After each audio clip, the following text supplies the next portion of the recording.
Okay. Hey chat, what's going on? Welcome. Give me a second. We'll be in Pantheon momentarily.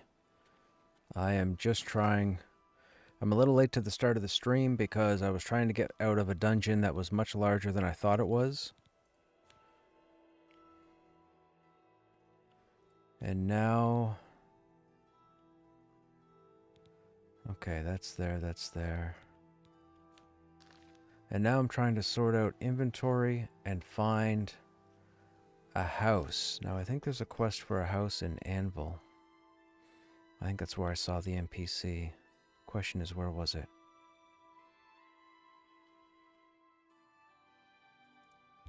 Might be there.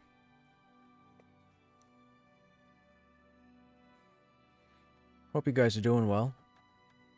It's Thursday. We're almost to another weekend. I got a little hooked on Oblivion. I think we have 3 characters now. We have a Muscle Toon going the way of the warrior. We have this guy who is an Khajiit agility thief. I think I've never done the Dark Brotherhood story, so I think we're gonna do the Dark Brotherhood storyline with this guy.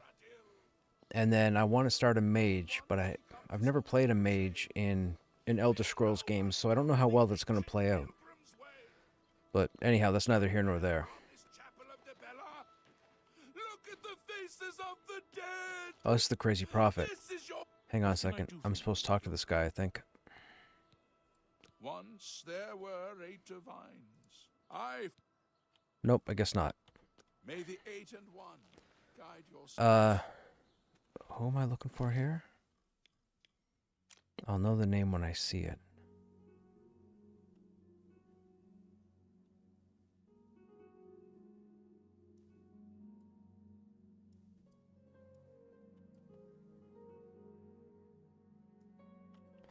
I don't think it's here.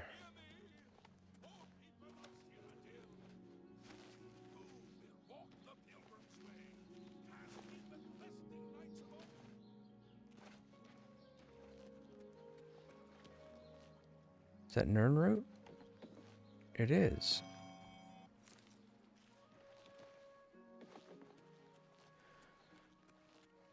Hang on, chat. We gotta find this NPC and then I'll switch over. Okay, there's the Fighters Guild. There's the Mages Guild. That's the Forge.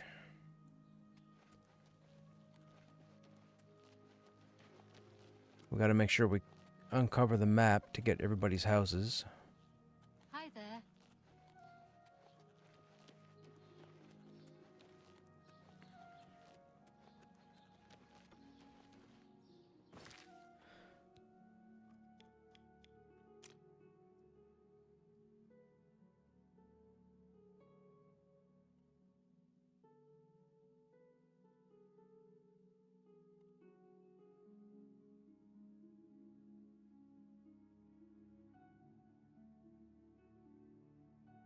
Nope, this is the wrong map.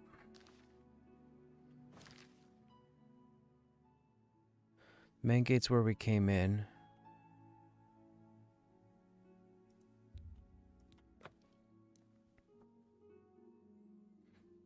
Hey, Yuke, what's happening? I'll be in game in a minute, man. If you're playing, feel free to jump in.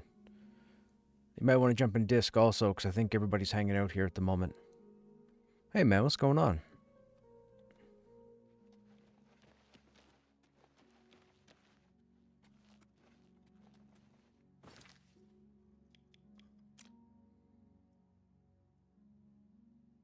Okay, no problem. Thank you for the heads up.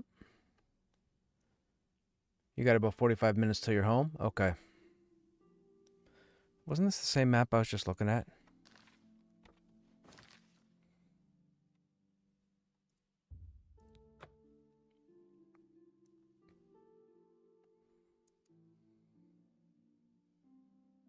Hi there.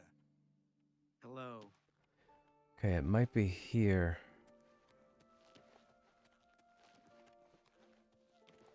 There's an NPC selling a house, and no, we've already... Wait, what? It's the same map.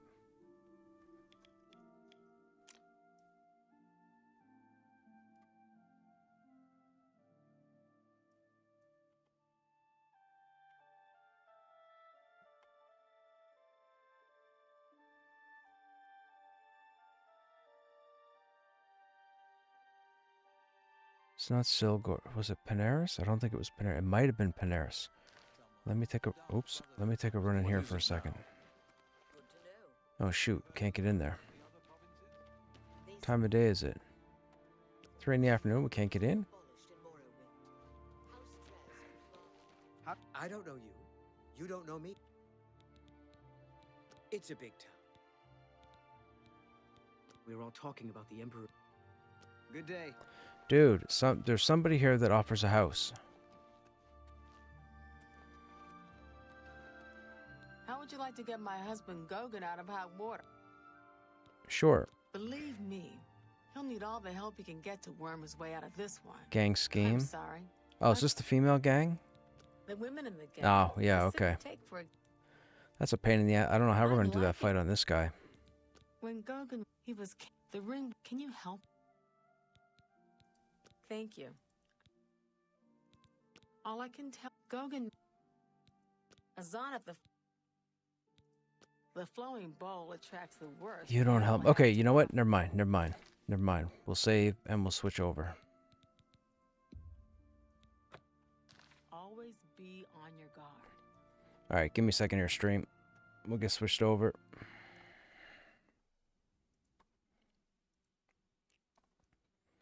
Man, it's a pretty fun dungeon that we just ran.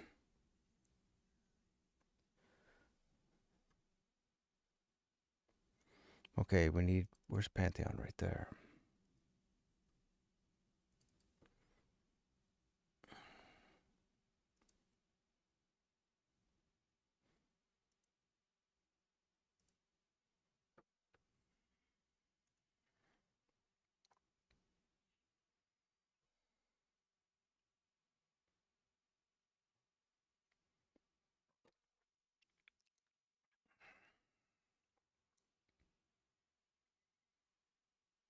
So, when you're not doing the weekly reset for the PvP, like, what are you working on? Like, what are you working on this evening?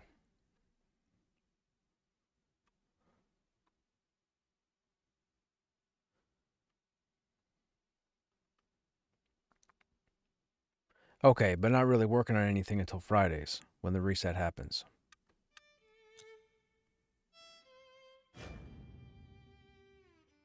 What shard are you all on?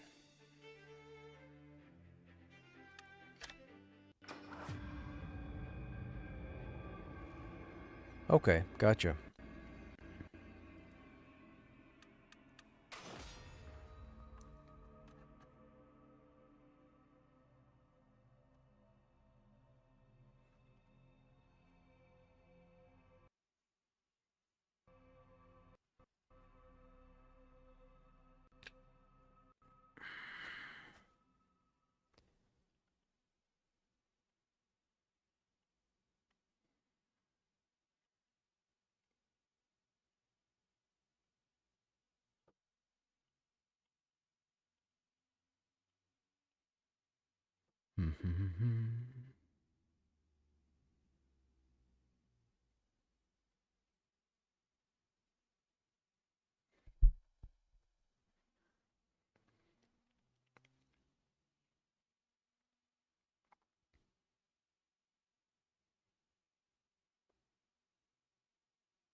Oh, that was bright.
Nobody here to pull from.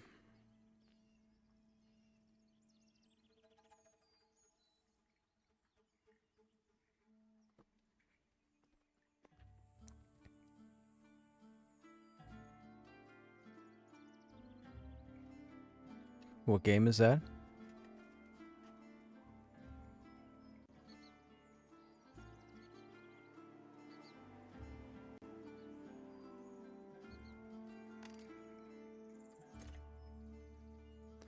Gotta jump charge real quick.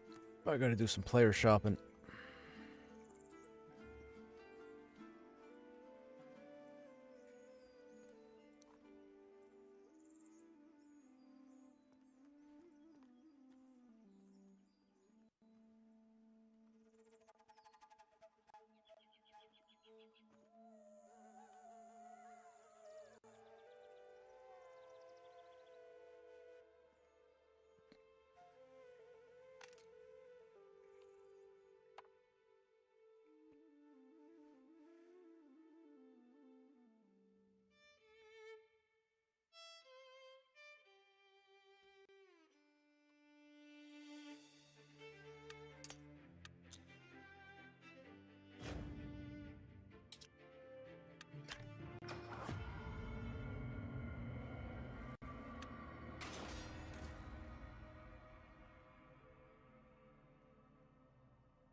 It's not looking good for a player base.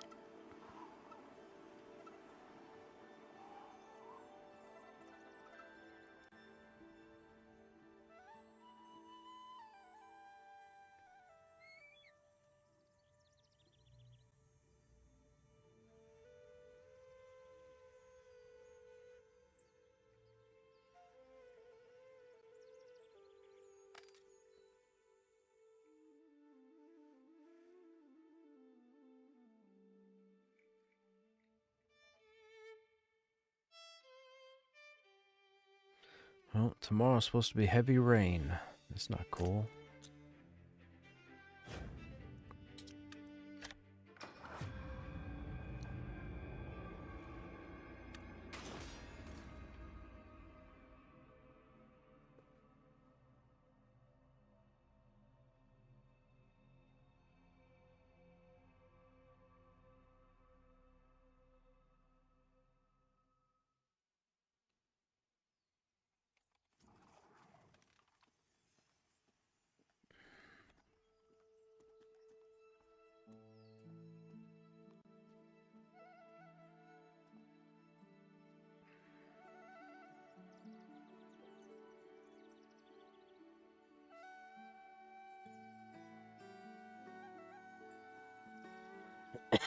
Excuse me.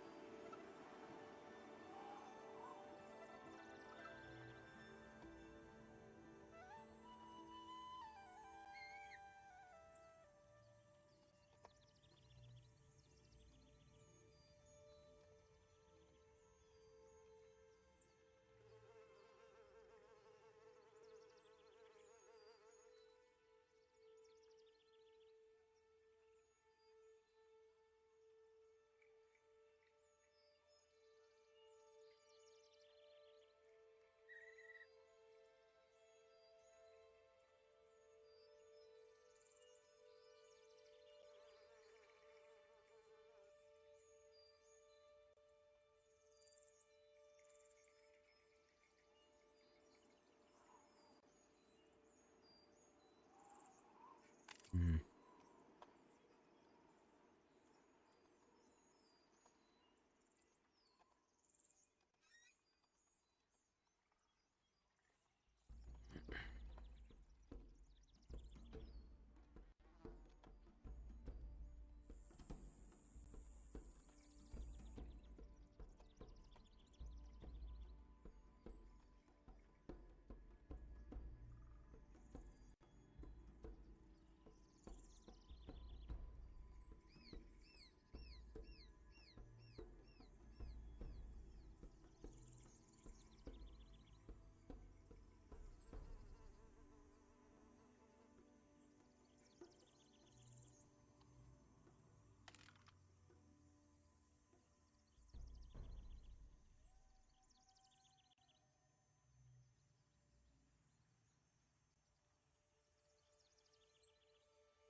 Alright, I've sent tells to possible candidates on this shard. We'll sit here for a couple minutes to see if we get responses, and if not, we'll jump back over to 0.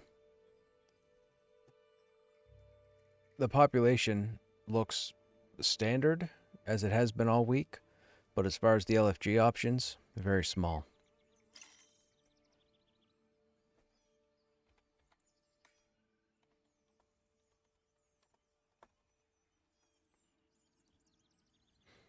Okay, that person's logging, so that's out.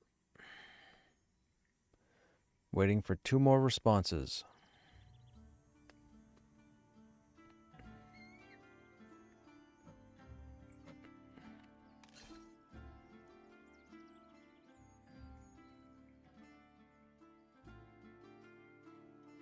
We need to level up our weapons again.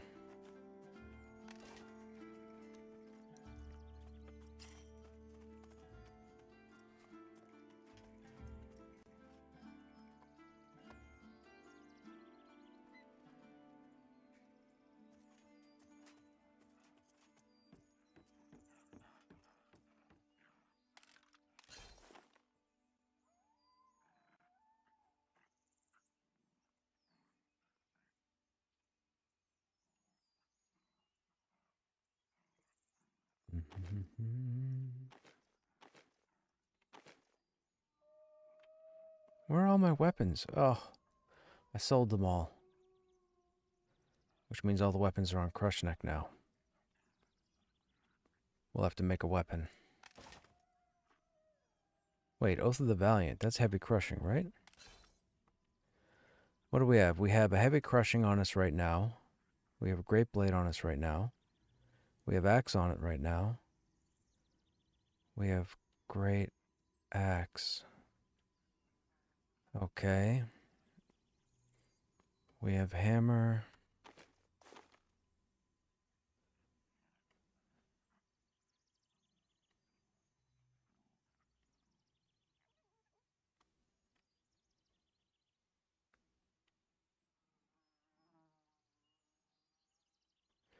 Wait, so what do I need? Heavy crushing.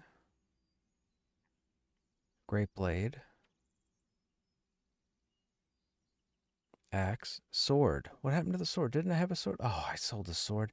I'm a dummy. Alright, I gotta go to Krushnek for a second. Well, we didn't get any responses here, so we're good. We'll jump back over to 0. We'll have to see what we can do.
Holy render, Batman.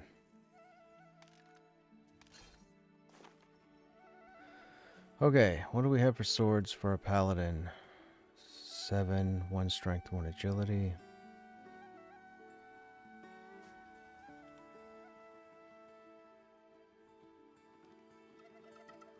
That's what I wanted right there. Yep, that'll do.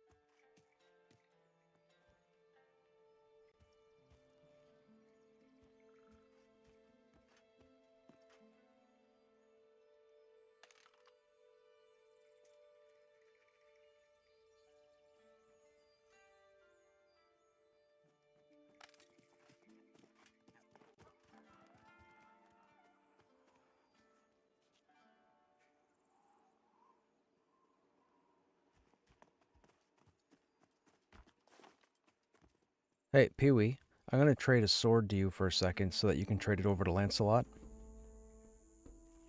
I apparently accidentally sold mine yesterday.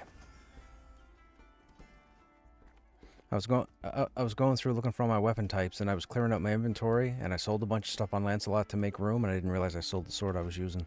Because I normally use the hammer, so I never have the sword out of the bank, but now I need to level up the skill.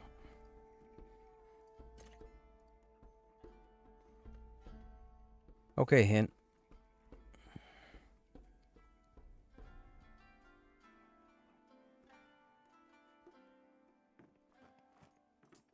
I will say, pickings look slim this evening. I've already been on Shard 1 and 2.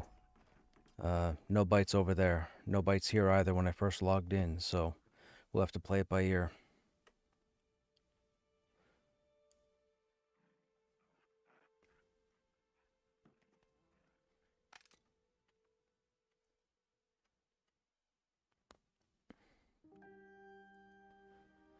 Yeah. I'm hoping at least within the next 45 minutes, because that'll give us enough time to go someplace and kill for a couple hours.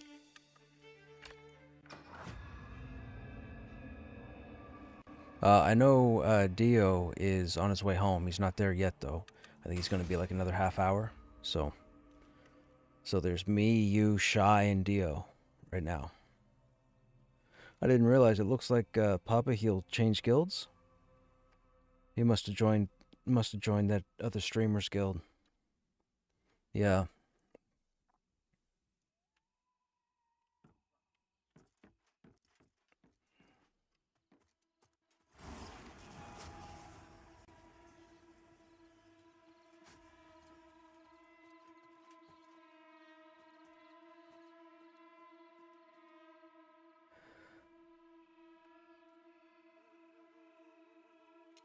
Thank you, sir. Appreciate it.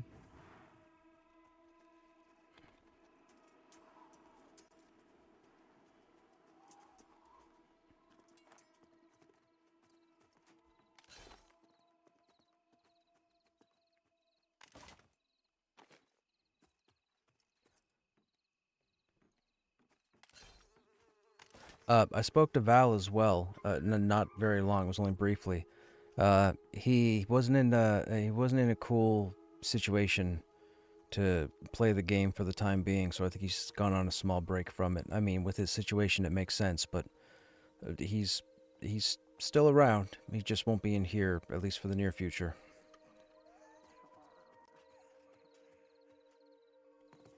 No, or Ding. What happened to Ding?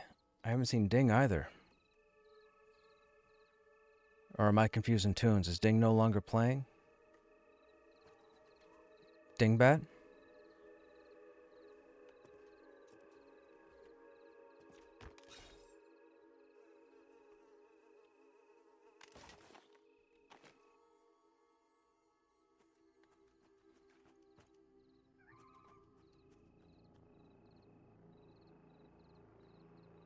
Gotcha.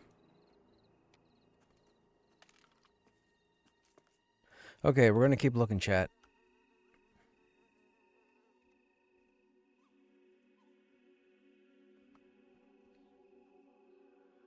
Yeah. Yeah. Every time I see him with the helmet, I keep thinking of older pictures of the like the three wise kings. It's so...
Did we pick up our 28 skills?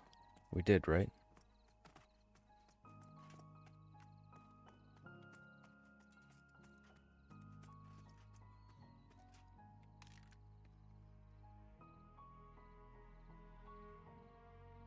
Yeah, we already have them. Okay. Oh, excuse me. So by level 30, we need 2 gold, 4 gold. We need 4 gold for level 30 and 6 gold for 32. Wow.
Okay, we might have a group,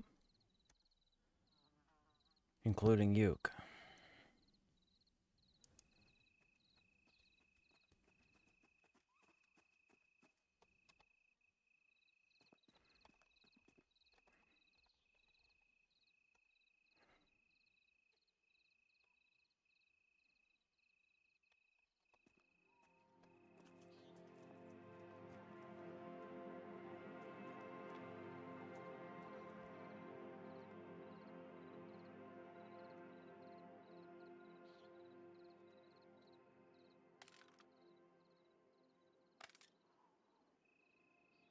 How did they spell that name?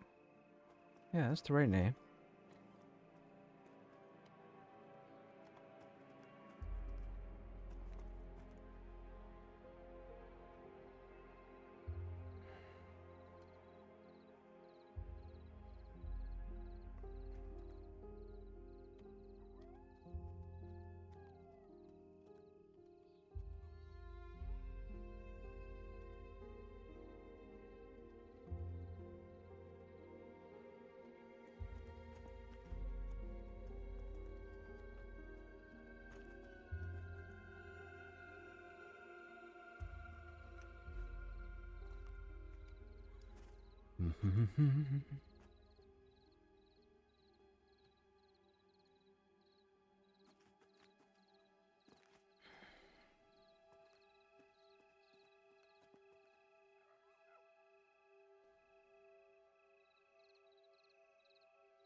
$33. I'll probably do the same thing with this guy. Either 32 or 33. And then I'll jump over to the Dire Lord.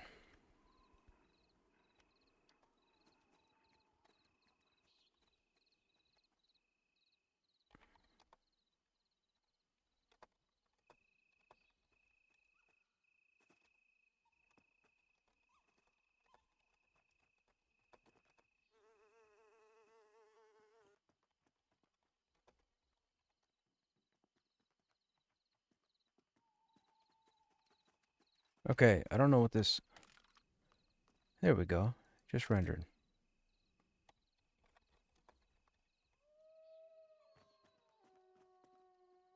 Crymor's Fume? Hey, what's going on?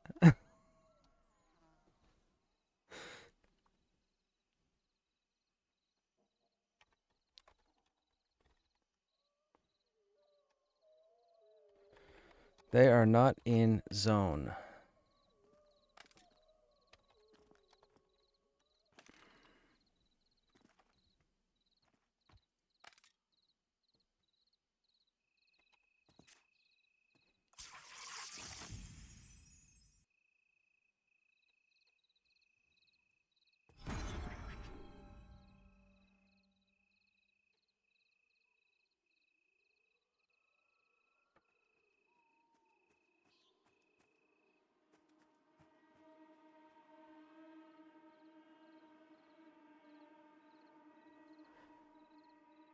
Yeah, Val was in till about a week ago. He had an appointment. I don't know how it went, but he wasn't feeling up to dealing with the MMOs at the moment. I think he's been dabbling in a couple other things, but I think he's taken a short reprieve from Pantheon.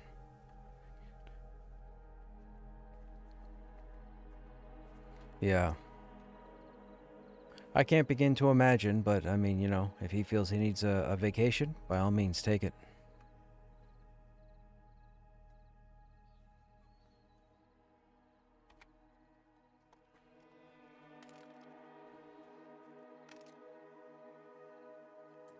Yeah.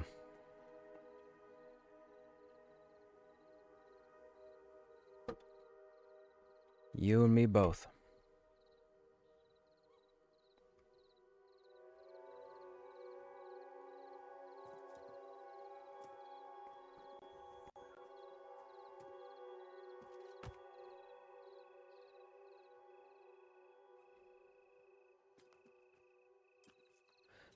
May as well. Yeah. I'm still waiting for a player to get in zone. Well, I guess we could make our way over.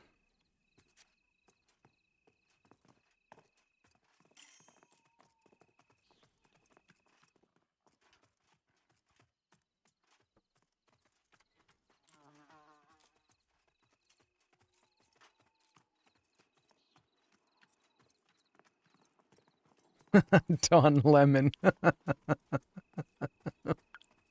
Okay. All right. Sure.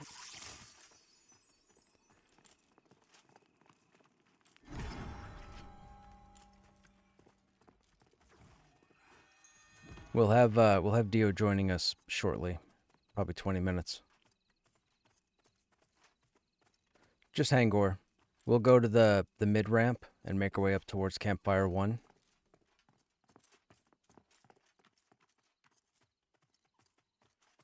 We had a pretty good run last night.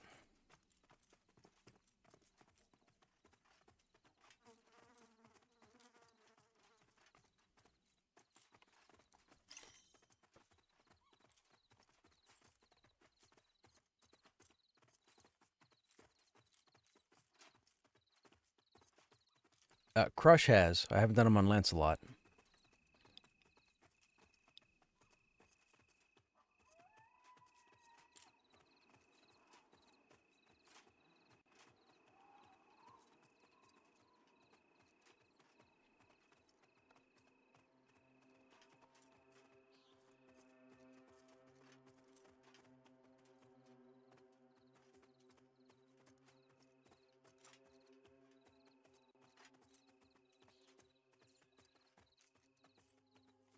I'm running the wrong way. I'm going to Mad Run. You people are following me.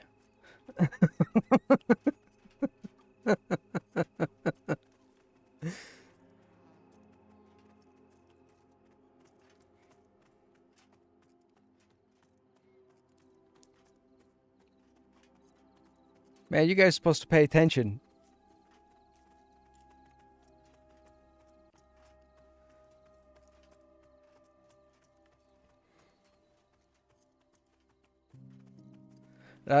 I've been in tells the whole time, so I pick a direction and I start running and I'm typing and I'm like, wait a minute, this isn't the way we're going.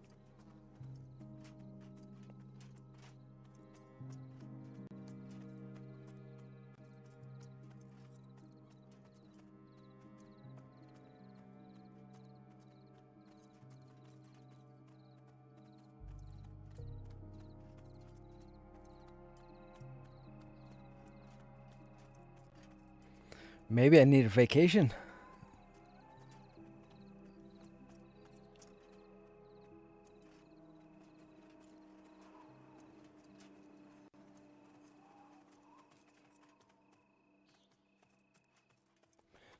Excuse me. No, I was running a pretty challenging dungeon in Oblivion earlier. I forgot how much I missed an Elder Scrolls game, man. I can't wait till they finally get Elder Scrolls 6 out.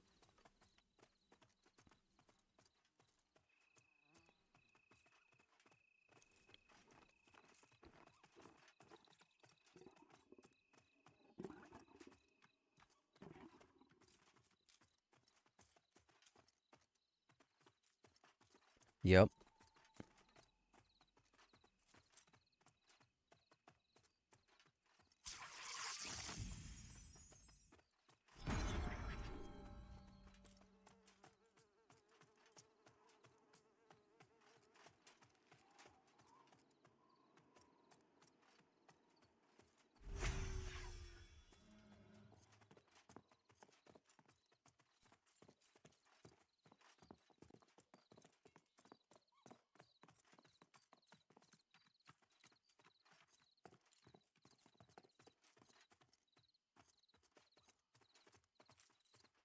There's an MMO called Star Citizen that's been in development for like 11 years or 12 years. Is that what you're referring to?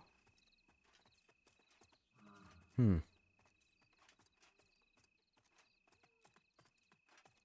Yeah, that's when people come into the stream and they think they're being funny or they think they're trolling when they make comments about how Pantheon's been in development for 10 years.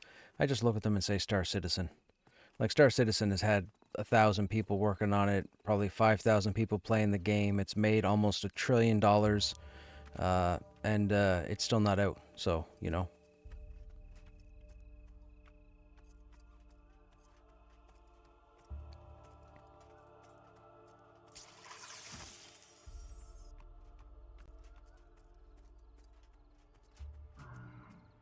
Yep.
Why? What's going on, man?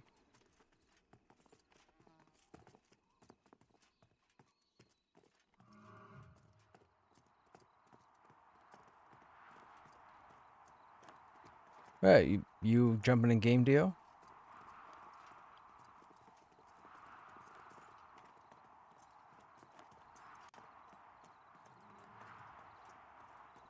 Zero.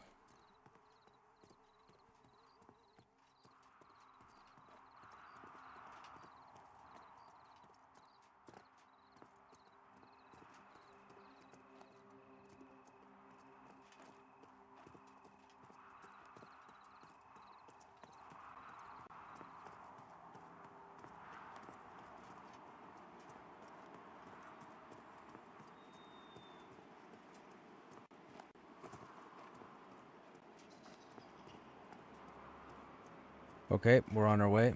We're still a couple minutes out.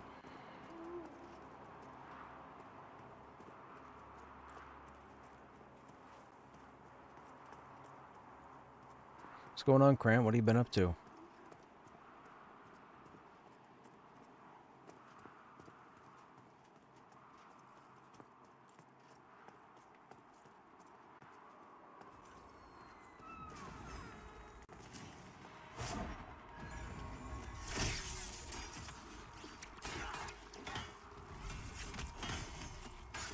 Didn't have any electrical damage, did you?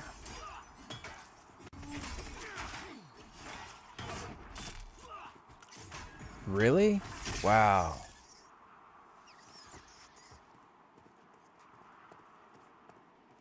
Like, for you particularly, or you just mean like your neck of the woods?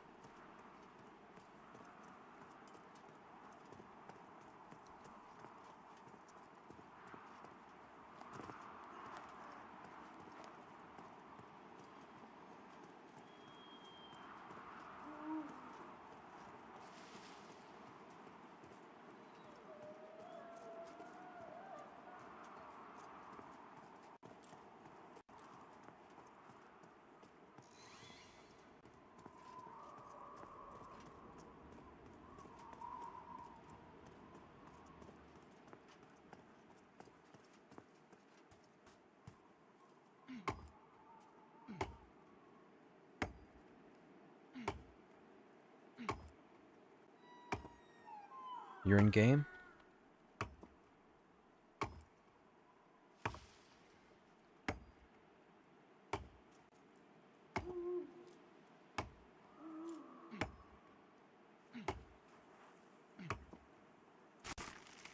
Oh, no feather.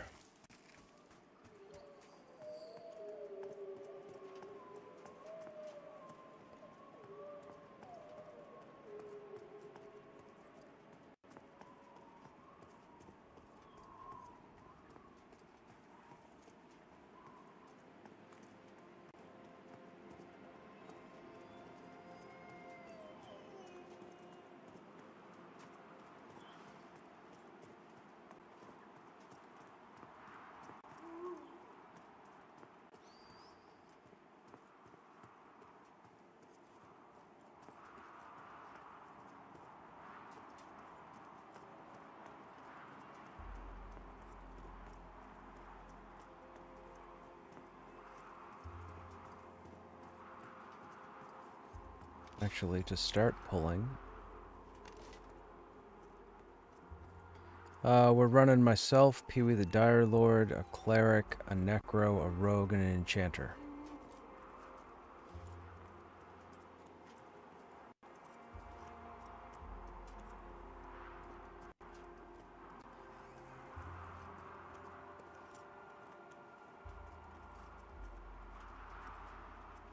We're getting up there. We got everybody roughly around 28, so...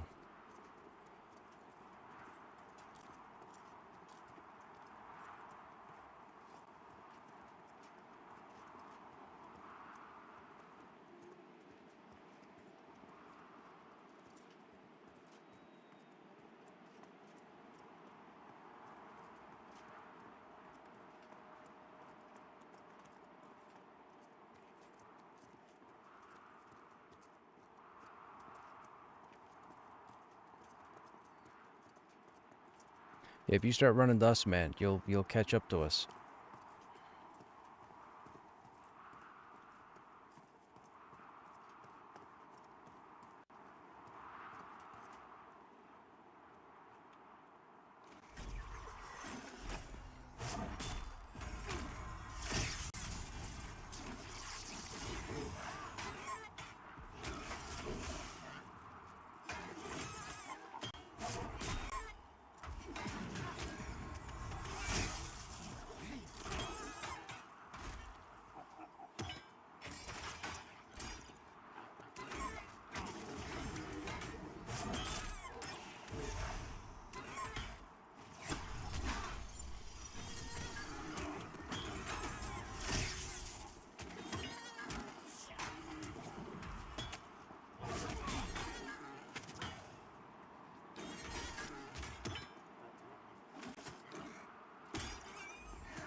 Not that we've seen. Just myself, Pee-wee, Hint, Dio. That's it.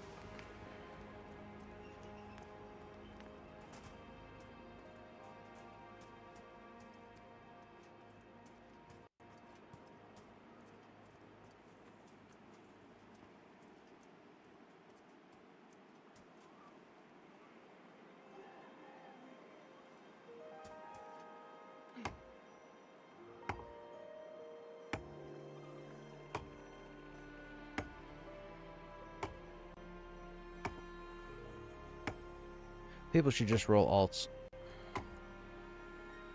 Take a character through Thrown Fast Side of the Continent, and then take a character through Wild's End.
Oh, resisted? Rude.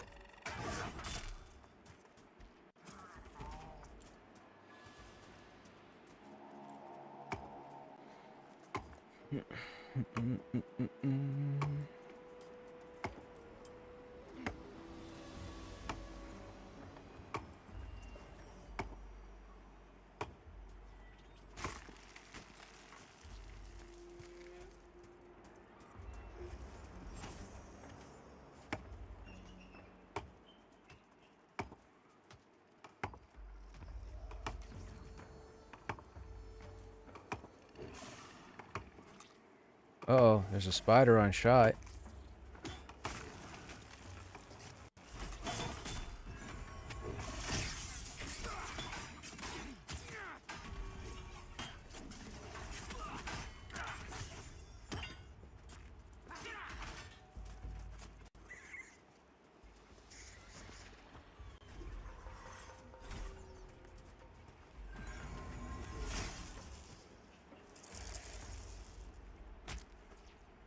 Be ready for that ad, just in case. I don't. Oh, yep, he's gonna add.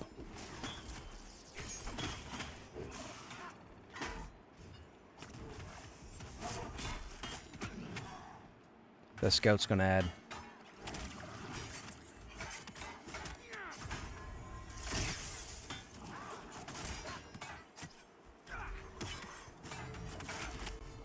Told you the scout was gonna add.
Okay, heavy crushing is up, so Great Blade will be next.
Yeah, that's the one we're gonna stay at for now.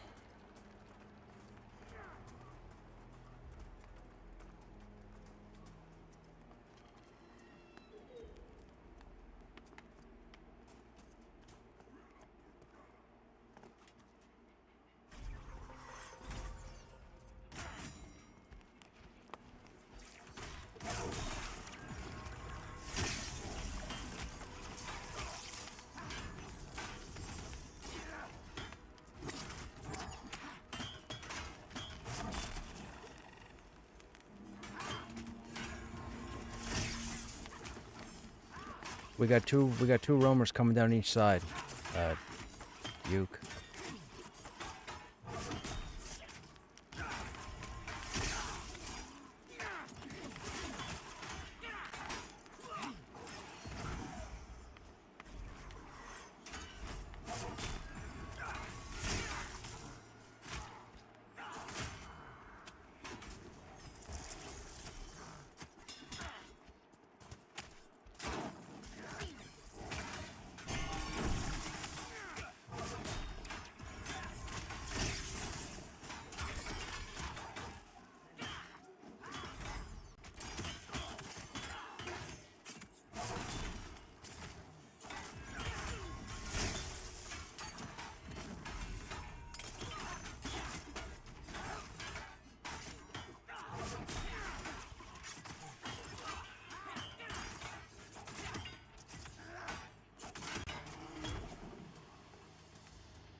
All right, man. Take care. Have a safe trip.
They got our two-handed sword, holding by the handle, but when it comes to a great axe, a two-handed axe, we hold it mid-haft.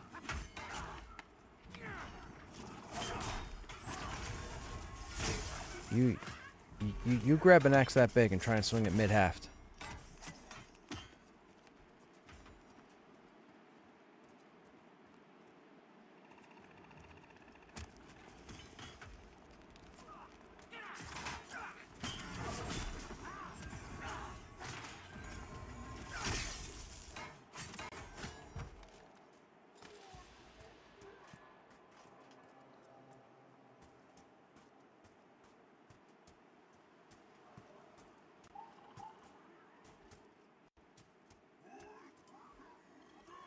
Come to the steps. Nope.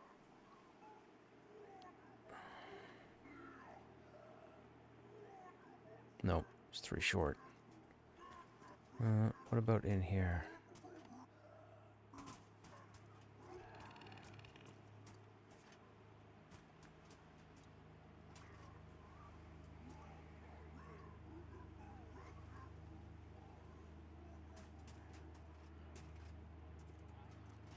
Oh, hello. Rock in a hard place and a hard place. Actually, you're over there. Let's try you again. I need you to come to the front entrance. Come on. Come on. Oh, you bugger.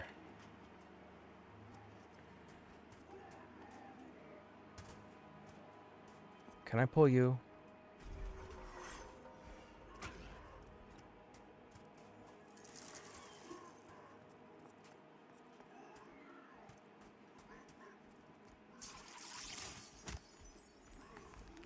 I've told you guys, man. I told you guys for a year. The Necro was damn near perfect when they brought it to the servers.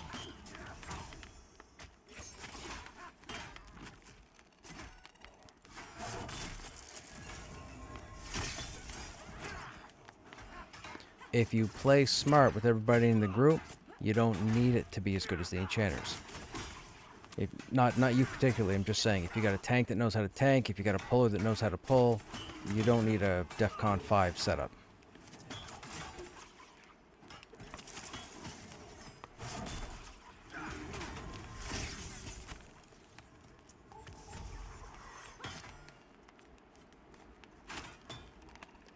You can heal, you can do sentient, you can do undead as far as crowd control.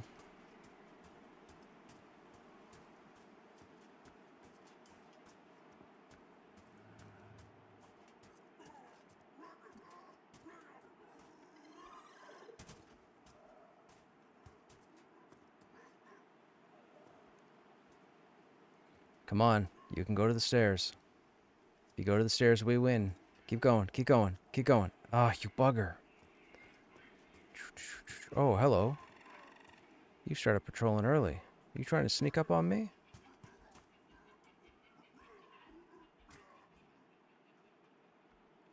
Nah, it's his third walk.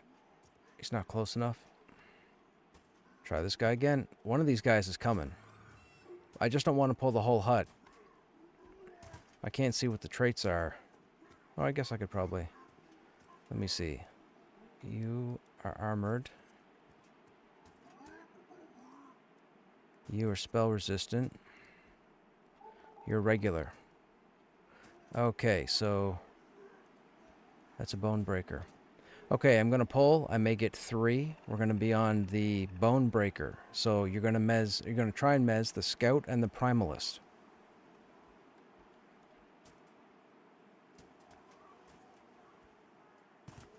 We'll get the scout first.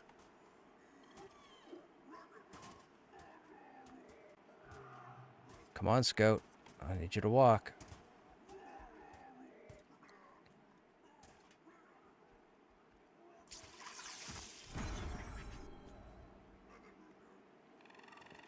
Oh, bugger. Bugger, bugger, bugger you. I'm just gonna pull you. Come here.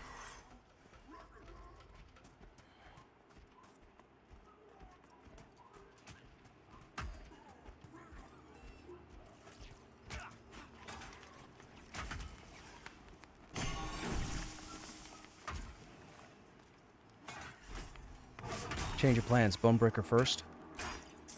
Has spell nullifier.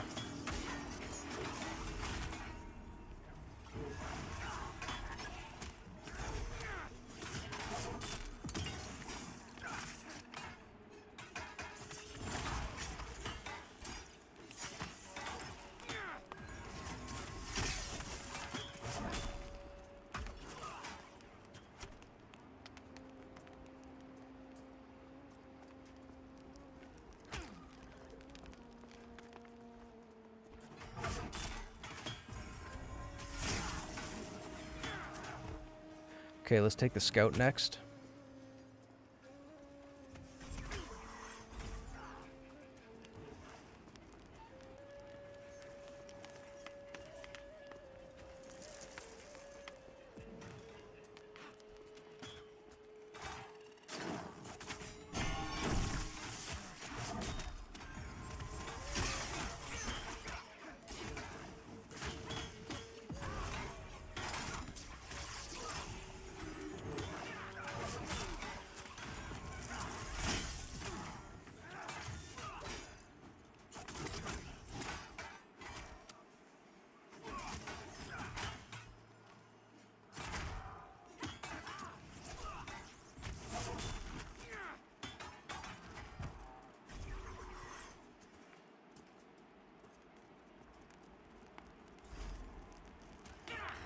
Nope, they do it twice.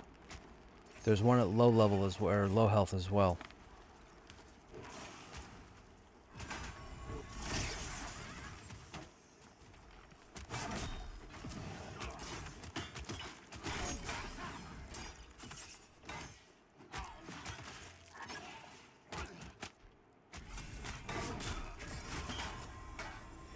You typically watch for caltrops. Once caltrop, because that's the whole point, right? Caltrop slows the group and then the bomb lands, so it's harder to get away from.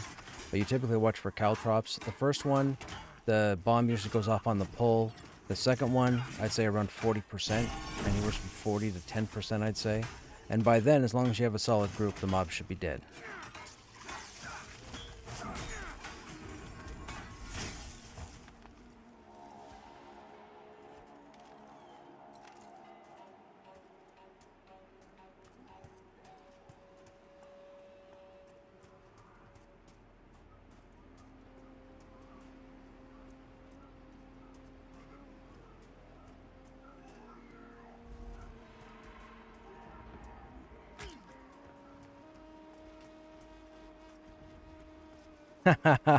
Is that a joke or are you for real? Good. I figured it was.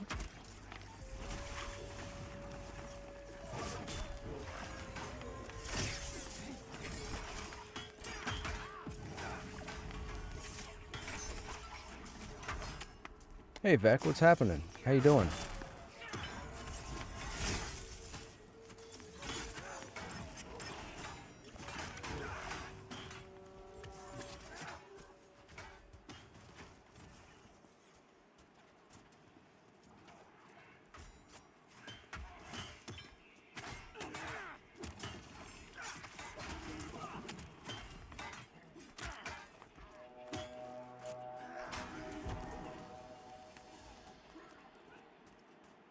Wrong way.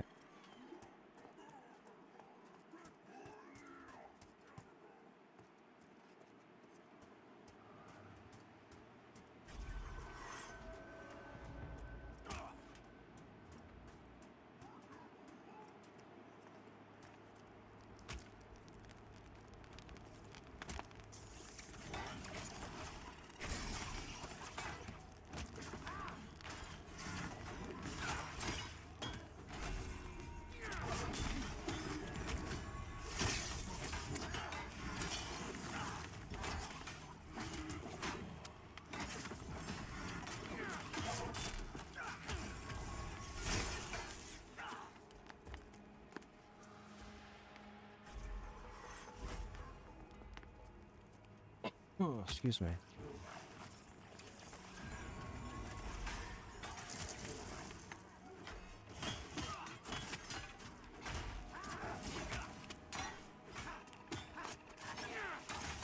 The scout? This is the roamer from the left path.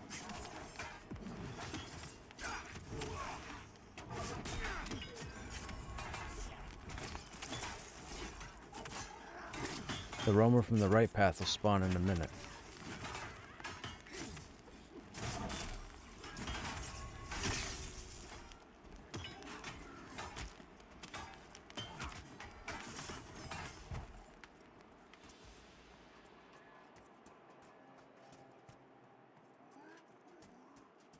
And there he is. We're going to pull him ahead of time. Come here, you.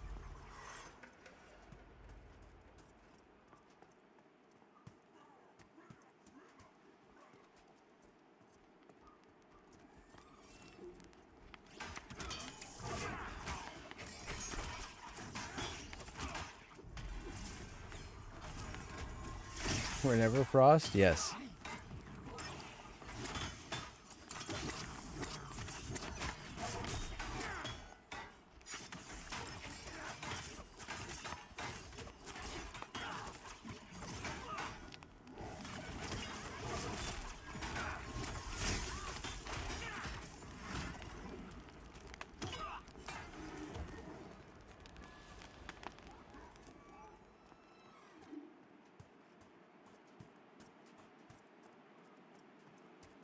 And then the cycle starts over.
Now, you're gonna come down the stairs.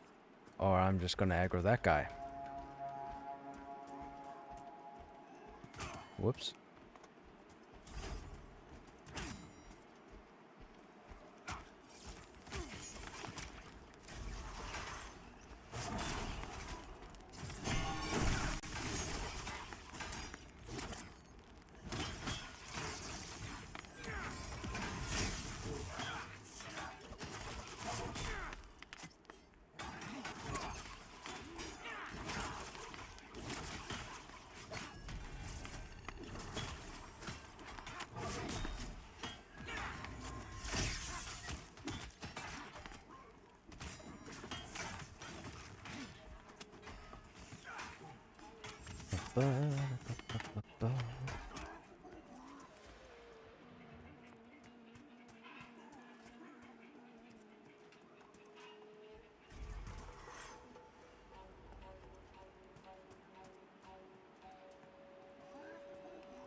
Need you to come down the stairs now.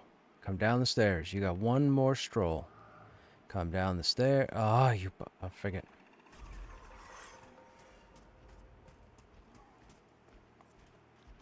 I got 2 coming. We're on the hunter first. If I survive, I may not survive.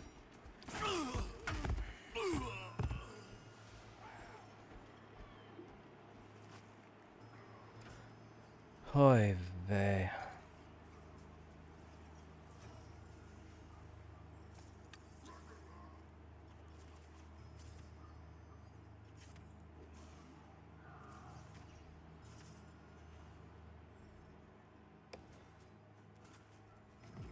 Well, that's not what I wanted to do.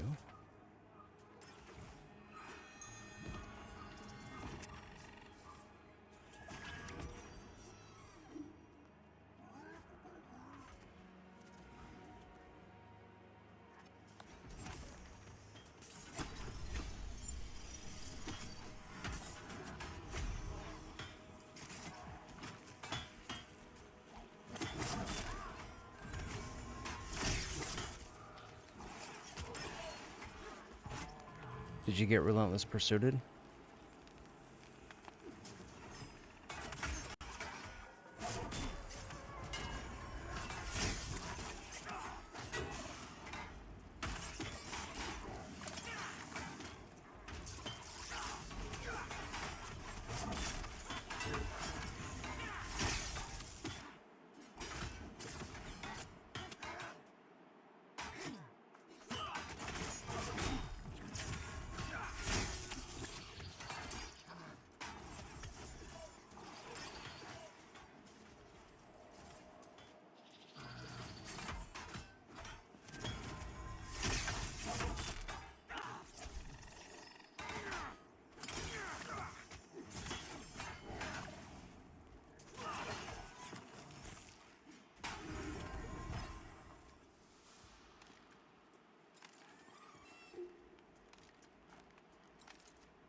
Okay, we need the axe next. I need a Frost Fang. Can I even use a Frost Fang? I don't even know. Does anybody know if I can use if a paladin can use Frost Fang?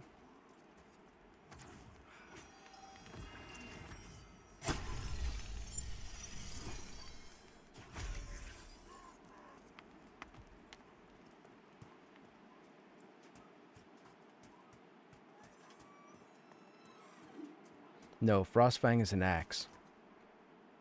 Thanks, Seeking. Yeah, Frostfang comes out of a tier 3 supply crate.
We pulled the hunter out of here, right? Yeah. Should be just the primalist.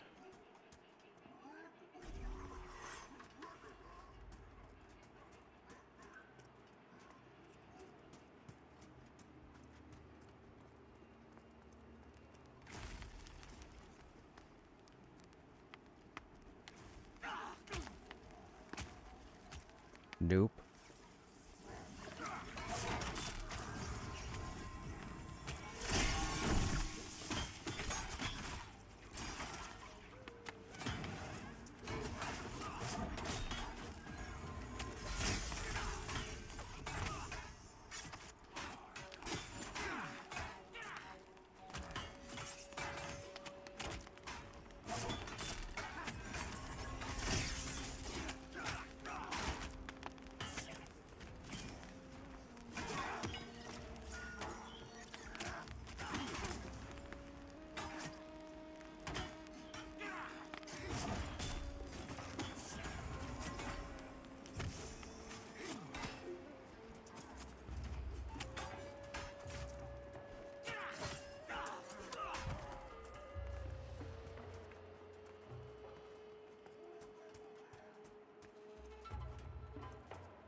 Wrong side again.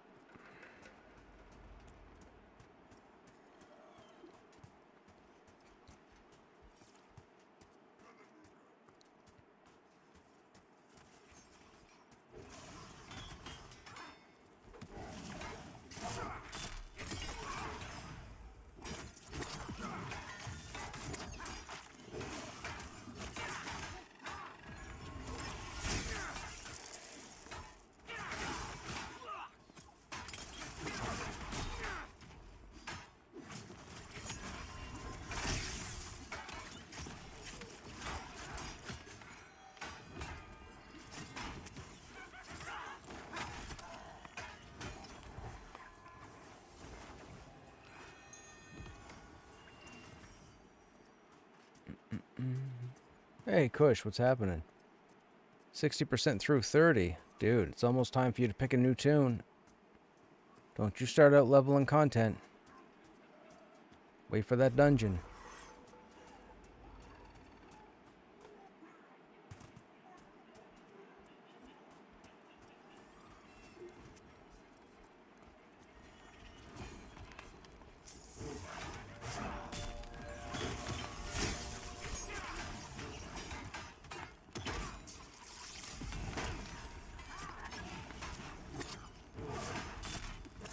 Ash Breathers is sometime in June?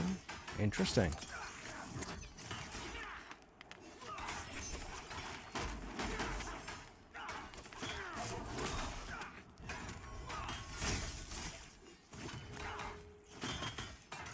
When am I going to come out to the knoll? Yeah, I know, right? I need to get a Blade of Carnage.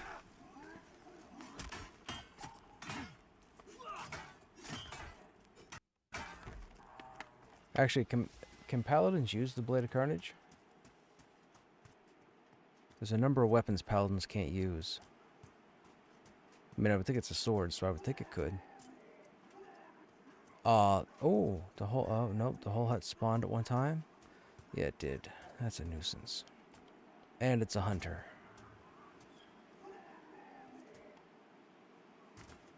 Come on, dude, you clearly see me. They can use it? Okay. You gotta come to the stairs. Come to the stairs. Come to the stairs. Thank you. Nope, you're not gonna get me with that.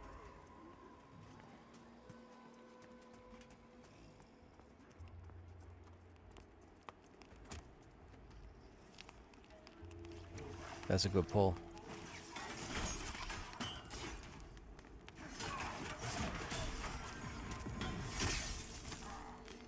Someone said that Halnir's Cave Celestial Shepherds have been bumped up in level. Really? Has the loot been bumped up too, or is it the same loot? They said they were still green at 40? What? They were still green at 40? That's ridiculous.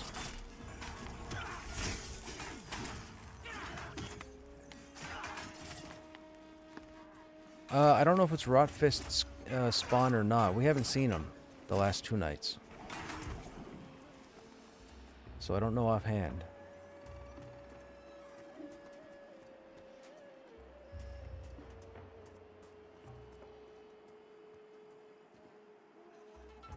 Primeless is out of place. What about over here? That's empty. Okay, so we got some room. Ah! You thought you was gonna be sneaky? Come investigate. Okay, go ahead and take it.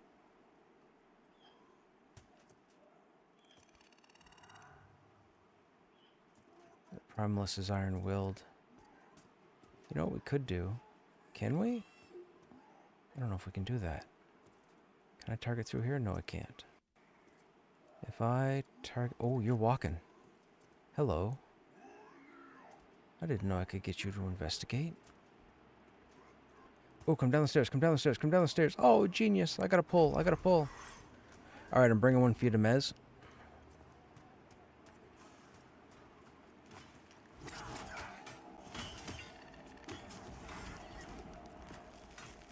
Okay, never mind. We'll just fight it. Another great pull, by the way. Yours truly.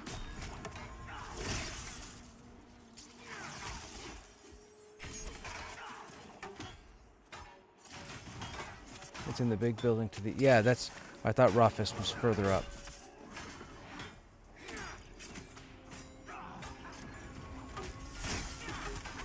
I think the closest name to us right now is the Boar.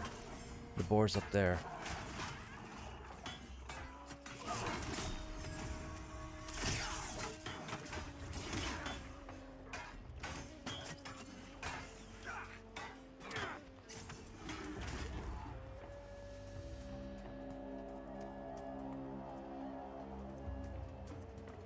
We're not going to pull Tuyas.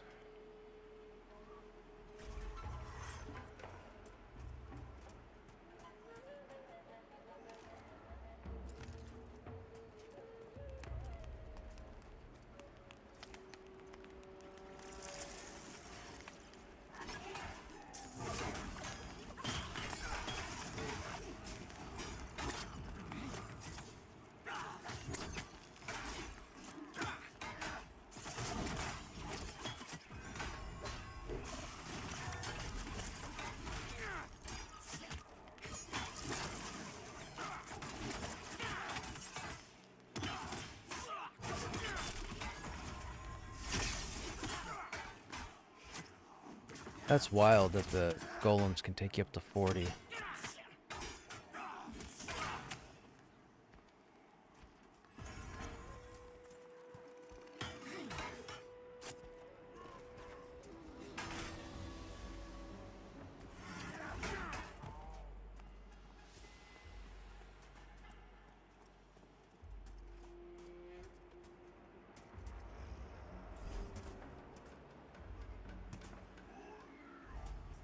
Oh, immune?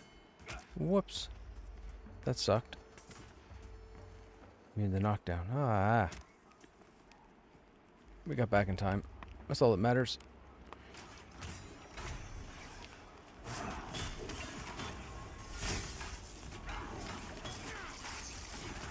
You know what's funny? In the situations that I've tanked, as far as holding aggro, I've never needed the new taunt oath that they put in. And actually, now that I think about it, I was wondering why I was pulling aggro more often. I put it in for some reason.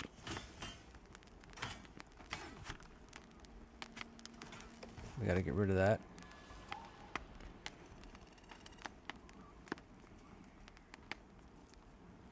We don't need Wrath. Where is it? There it is. That's what was causing the issue. I spent so long running with Valor, I must have switched off on it yesterday.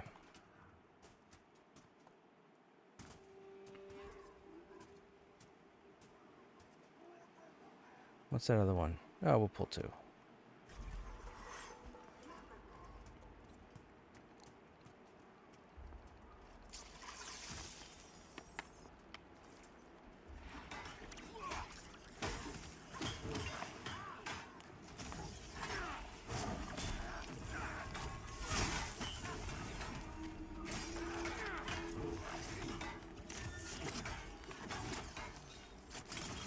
A7. Okay, sword is next.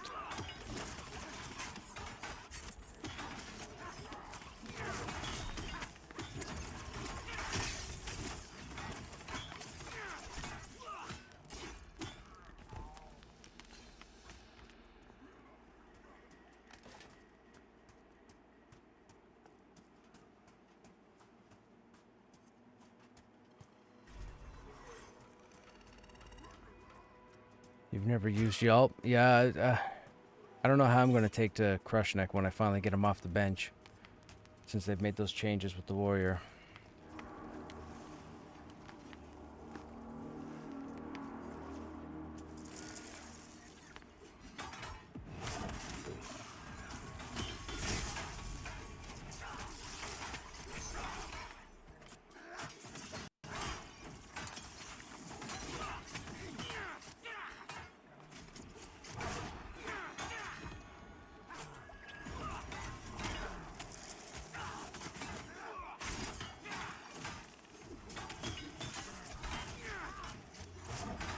Oh, taunt or stun, whatever, actually worked.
Come on, you. Come out the door.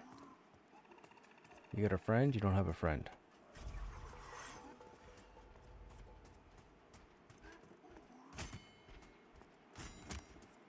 You had a friend. I think there's two coming.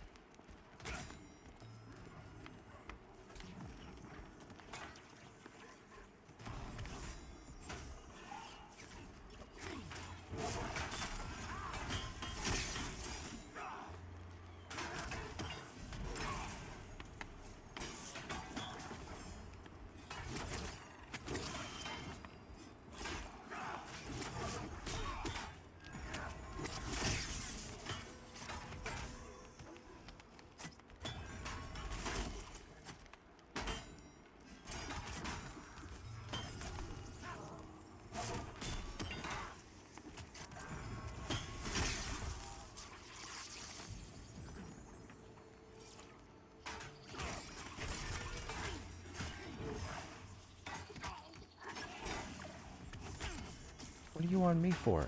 There you go.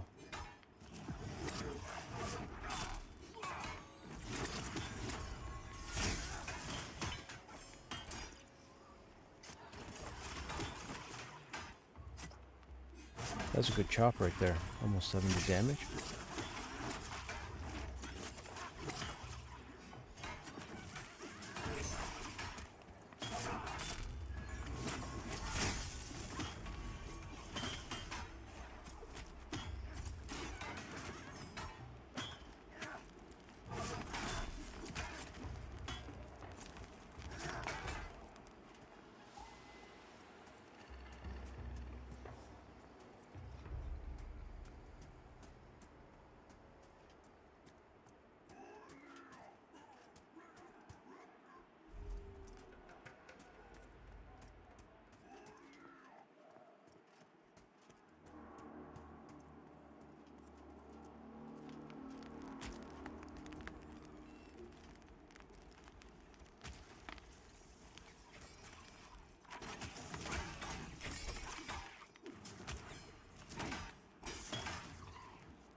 Okay, we've got an ancestral fire and a white wind.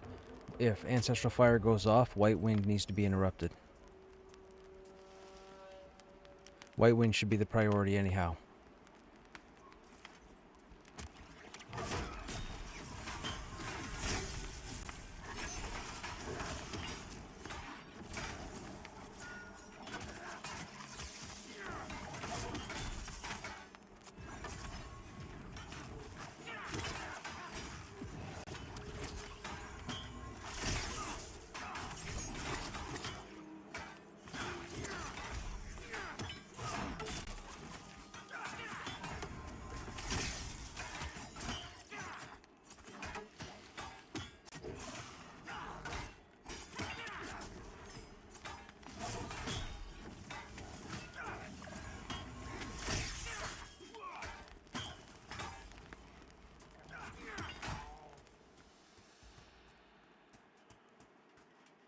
Up the wrong path again. Did I get that scout? Of course I did.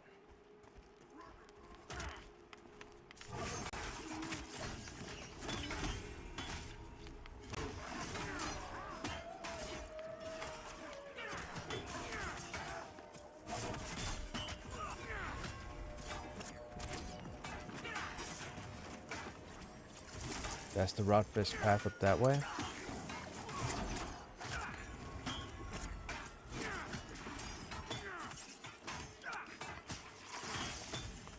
Can I pull him down here, or do we have to move the group?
I'll start pulling the left side after this guy.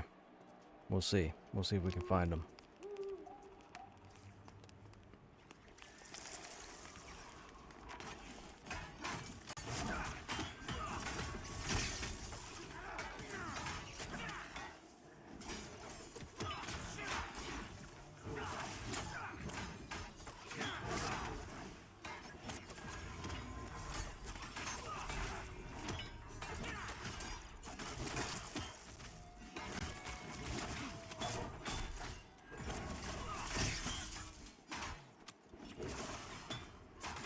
Big house up there to your right once you're up there.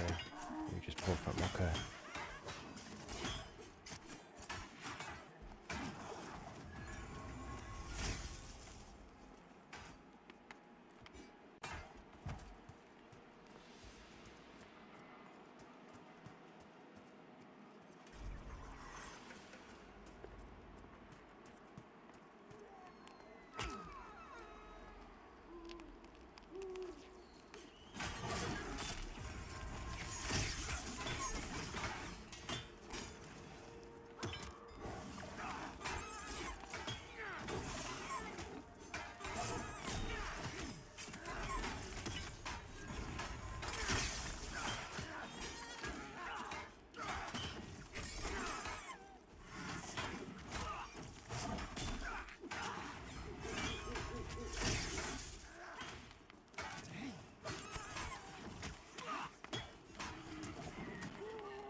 That house, oh, I don't have I can't pull from that.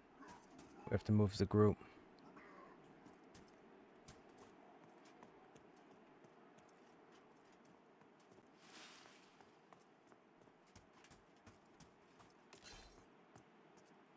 I won't have enough endurance to make it back to the group, so I'll be dead.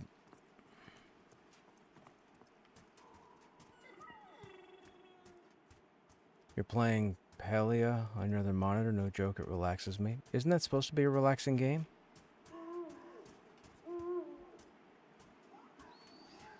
I'm pretty sure it was designed to be like a chill experience.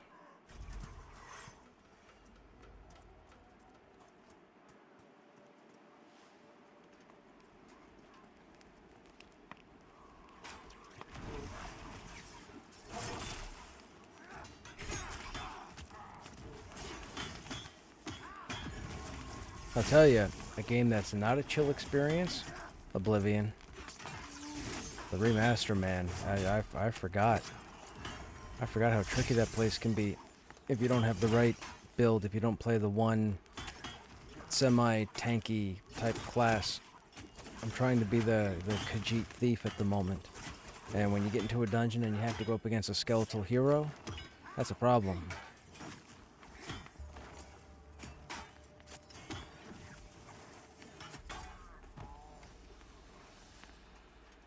I will say one thing. I fluked out on a dungeon where I had to kill a number of goblins. And then, I believe it was the very first one. And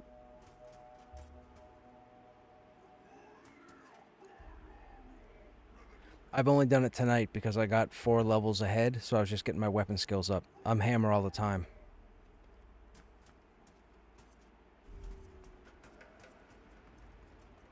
I just try to keep everything but hand-to-hand current. And where I'm not tanking this evening, this is a perfect opportunity because I don't get too many of them.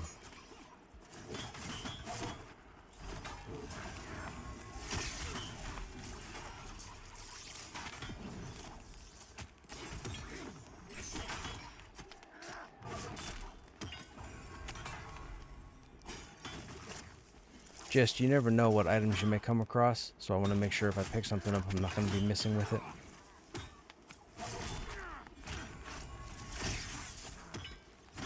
Because that's just embarrassing.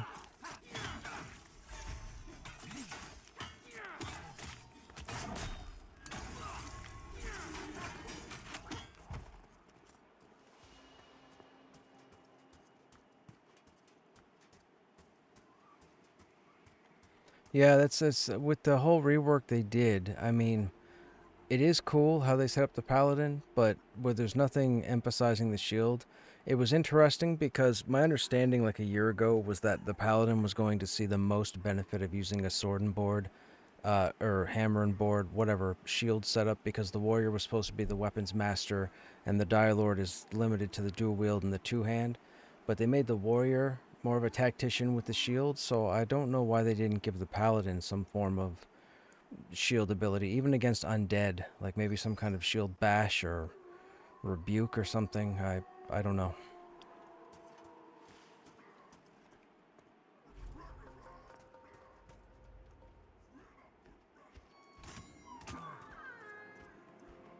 Yep.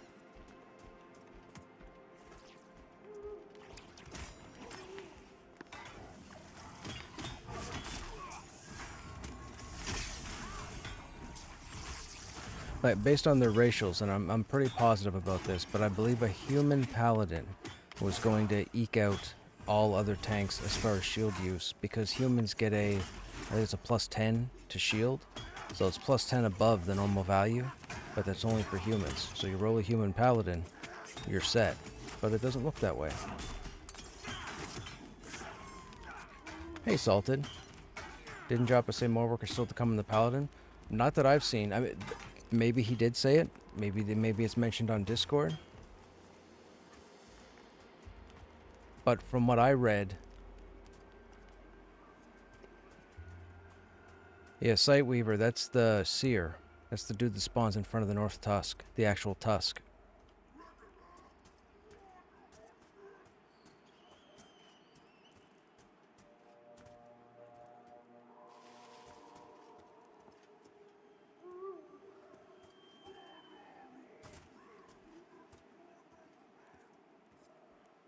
That's okay. I think Oos is a shaman, and he drops a two-handed weapon for warriors, like a two-handed hammer.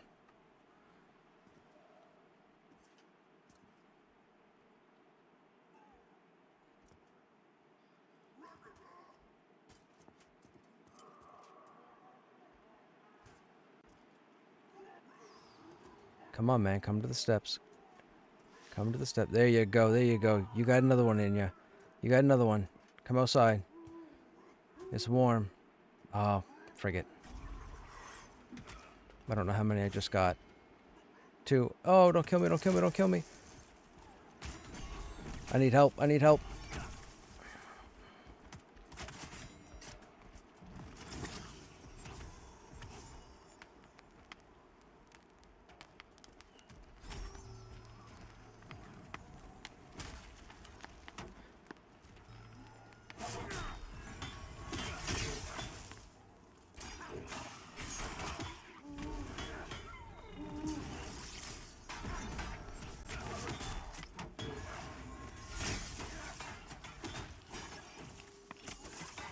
That was close. I would have got smashed. Wait until tank top and Krushnek lock shit. That is weird. Dude.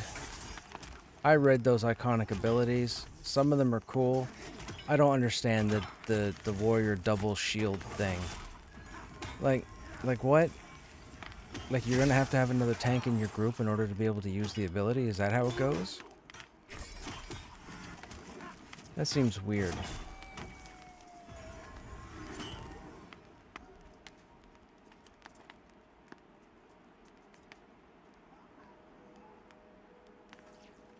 I keep running into issues with the new NVIDIA drivers for the 5000 series on my games. Keep trying to use. That is weird. He did say that during one of his last streams before all the warrior changes came in, he said Paladin was to follow after warrior, so there may be more yet. I was under the impression the idea of that ability was for raids with multiple groups. Yeah, okay, yeah. I could see that. I get if that's what the iconic abilities are used for, is like raid situations, sure. If there's selling points on group crawling, I don't know about that. Maybe iconic abilities uses some new resource, some kind of raid resource. Maybe that's it.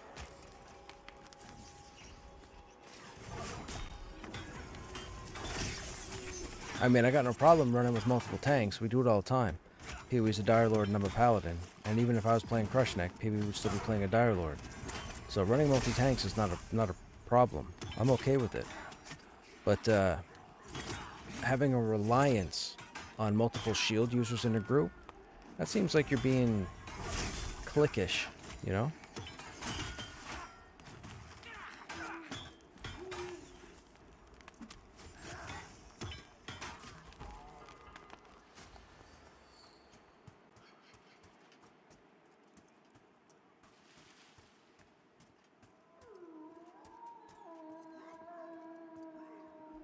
I'm just going to start pulling all 3 mobs in the house from now on. As long as 2 aren't Iron Willed, we'll be fine. Even if 2 are Iron Willed, I'll just pick up 1. Turn around, Scout. What are you doing? Never mind. Do you have Iron Will? No. Do you have Iron Will? No. You're both coming. I got 2 more coming. Feel free to mez the Primalist.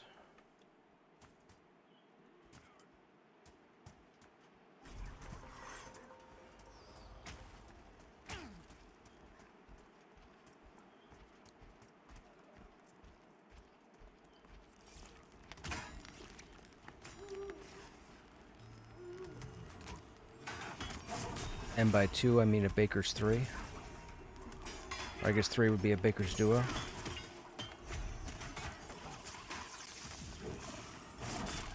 I mean, I am a tank, you know. Do I get hit in the head 5,000 times, or do I focus on 2 + 2 = 5? I'm good with getting punched in the face a few times.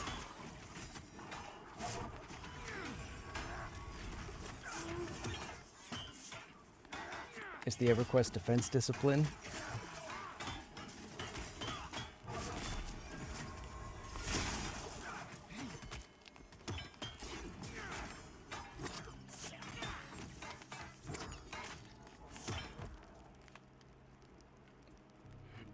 Mm-mm. I'm out of water, so I might have to take a quick AFK and refill.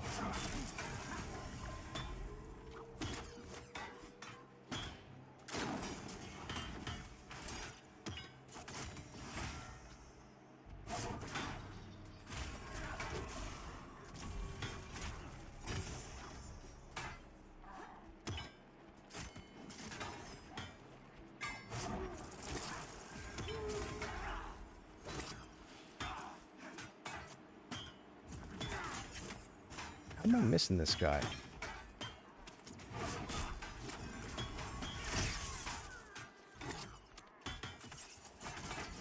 Is the mob on the left inside?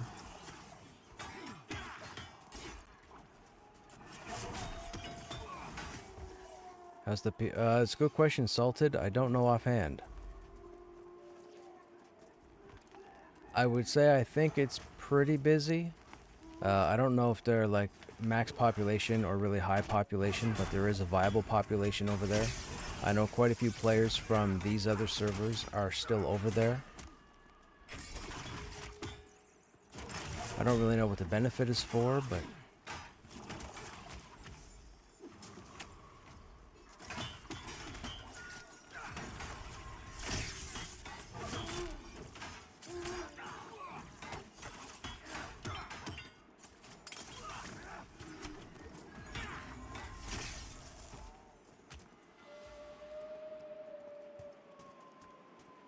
don't see anybody streaming from there. Yeah, there's really only one or two streamers, me being one of them now. Everybody else is, I mean, gotten too bent out of shape and needed a change. I'm sure they'll be back.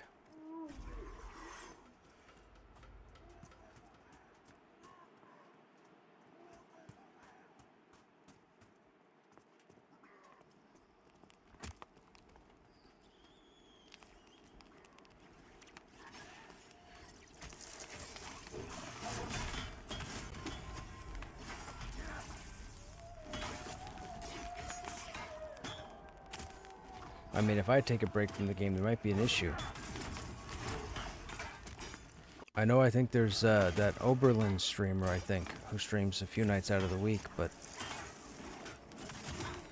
if I start playing something else, you know, I stream this game like 7 days a week.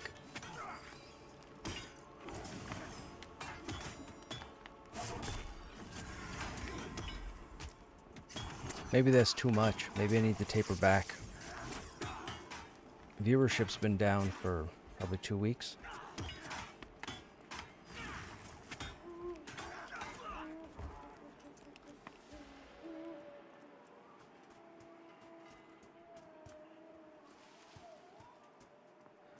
Or I'm doing something people don't like, one or the other.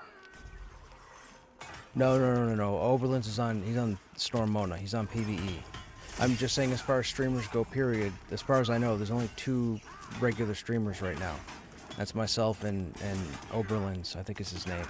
But we're both on this server.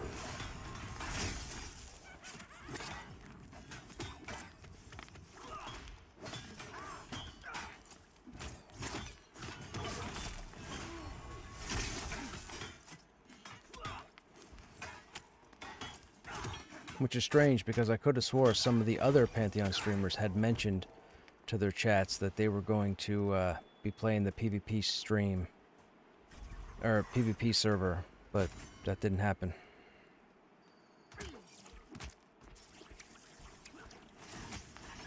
And I don't know what the daytime is like. I'm not sure what the daytime population for streamers is like. So there's that as well. That would be more convenient for people because even VR I think operates mostly during that time frame. And they're probably, you know, they're wanting to go home and have dinner by the time I go live. Part of the reason why I never caught Joppa's streams. Every time I got home and sat down, his streams were ending.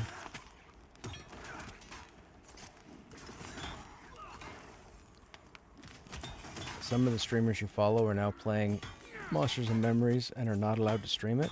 Interesting. Hey, Soulfire.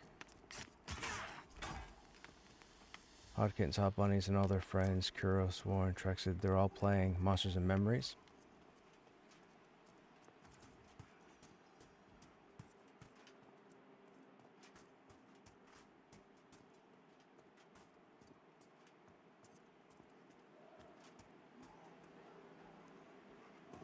You bugger.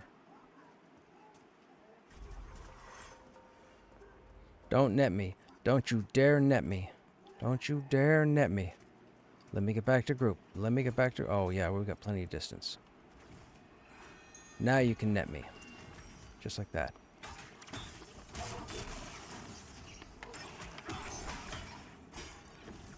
I mean, who has better groups than me, right? Who puts together better groups than me? Nobody.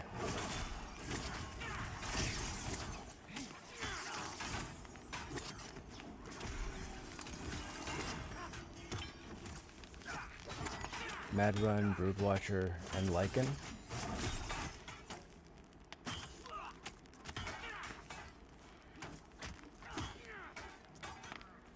Hot Kittens and Bunnies are great people, but they can't focus on one game for more than a week. They're very inconsistent. Ah, gotcha. Well, maybe I'm too consistent with this game, because I've been at this for years. I've been streaming this since Seasons. Okay.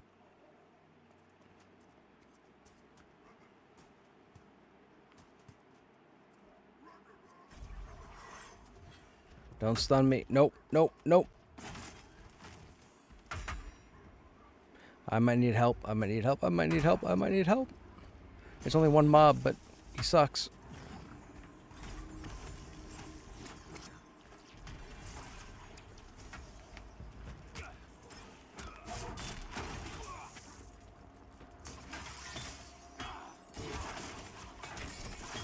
Bone breakers are a nuisance because when you're pulling, they break one body.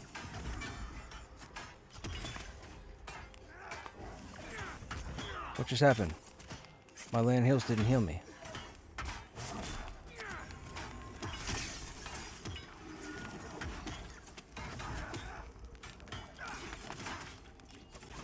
Oh, this guy's yellow.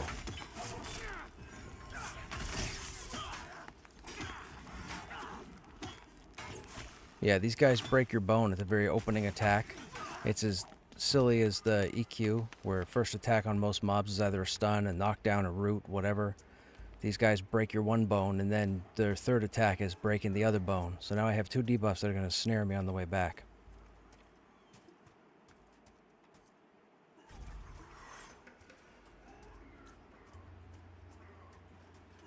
And they last a minute, which is ridiculous.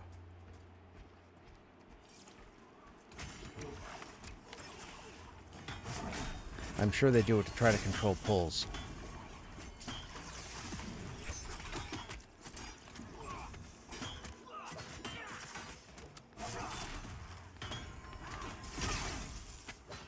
They were until there were some changes to Pantheon they didn't like. Yeah, I know a lot of people want to be able to solo and duo, and when that's not possible, they don't want to put the effort in to form groups all the time. I know, I've heard them. I've seen it. This is what I live for. This is what I always do. You guys that have been around, you know just about every stream. I'm always trying to throw groups together. That's what this game is. This game is not a solo experience. It's not a duo experience. Get that out of your heads. And it's going to suck if it goes that way. Because all the good players are going to stop playing.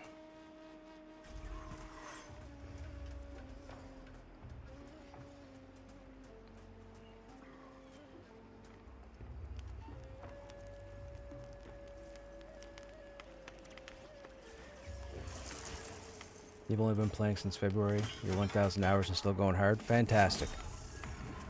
Yes, they have a group of friends that all have different game preferences, so they jump around. Gotcha. Well, and that's what you want to do, right?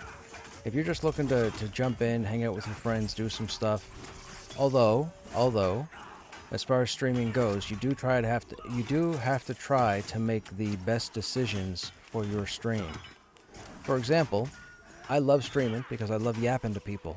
That's it. I'm not looking to be Kai Cenat. I'm not looking to be Co-Carnage. I'm just looking to stream and hang out and chill. Whatever happens, happens. Should I have been streaming EverQuest for the past 10 years? Probably not. In most eyes, it was an absolute nightmare of a scenario, but I enjoyed EQ and I was addicted, and that was my thing. Hanging out with 68 other people, 70 other people on a regular basis. Dude, there's nothing better. The unfortunate thing is nobody watched DQ. The one streamer that had the biggest audience was Panth, and even that wasn't, it was minuscule, and a lot of that were just people in his guild.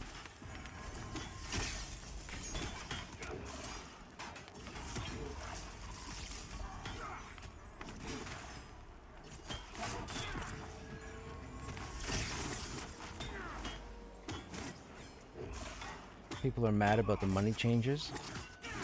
New Tunes not being able to afford copper food costs, so they lowered food costs. Oh, gotcha. Man, I don't even care about the money. The only thing I care about the money for is to pick up certain spells, and I'll be honest, I've leveled without having skills. Like, I took 6 warriors past level 20 with level 10 skill. Like, let this sink in. I took 6 warriors past level 20 with only up to level 10 skills. It was only the 5th and the 6th warrior that the other banners and skills came in after level 10 that they got. The other 4 warriors never saw those skills. So, and I tanked the content perfectly fine using my skills up to level 10. Figure that out, but I tanked perfectly fine. It was phenomenal. But a lot of people would say I've definitely put too much time into this game.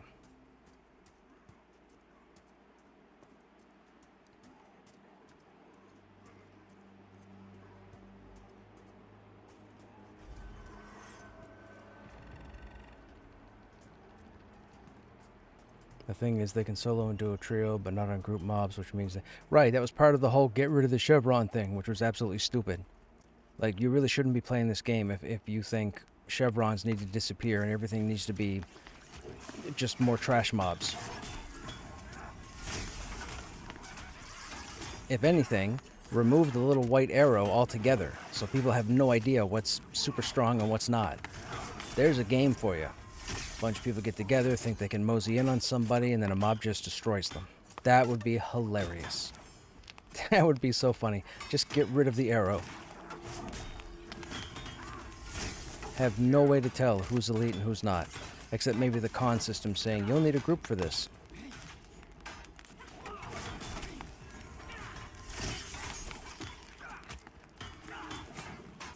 But for people to want the elite mobs disappeared altogether and just add a bunch more weaker mobs, that makes no sense. And then people try and say, oh, bullet sponges and da-da-da. Shut up. You know what an MMO is. Grow up. Get over yourself. Seriously.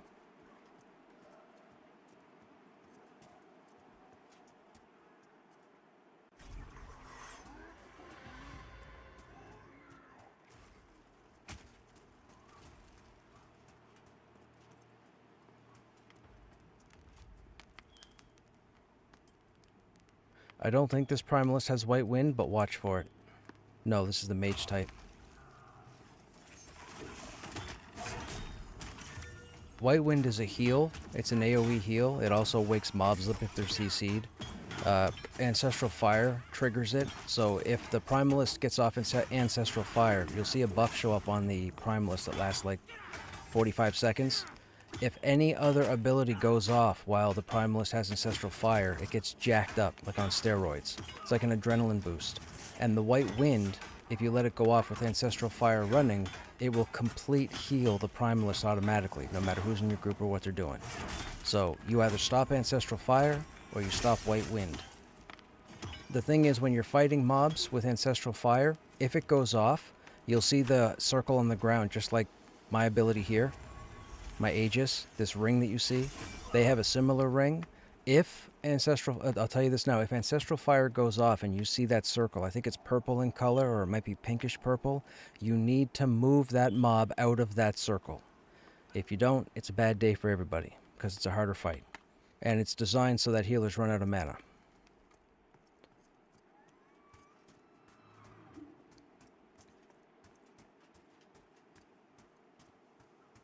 It's a real pain in the ass at the War Chief camp. It's a real nuisance at the War Chief camp.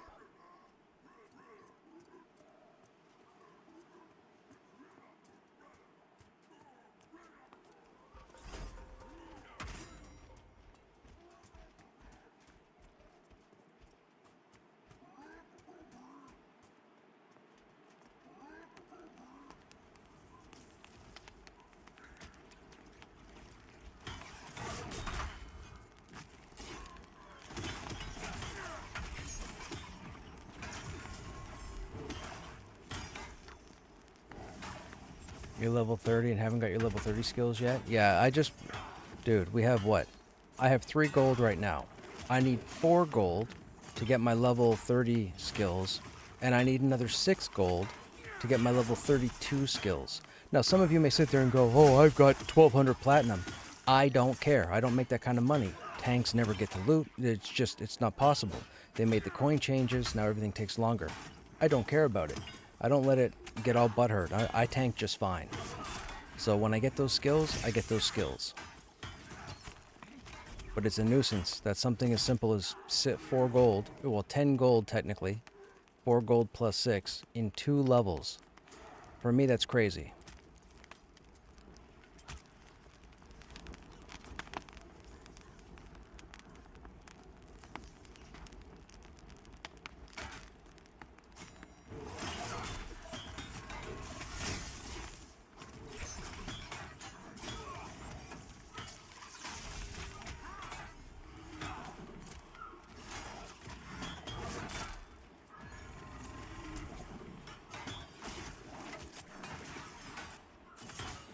Warrior can tank and keep aggro without ever using auto attack.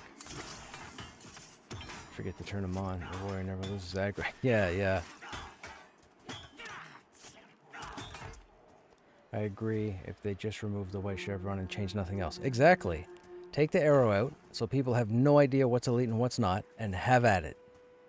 You want to talk about controlling the population? That'll do it. But you know what else? People will cry and complain and then stop playing. Boo-hoo.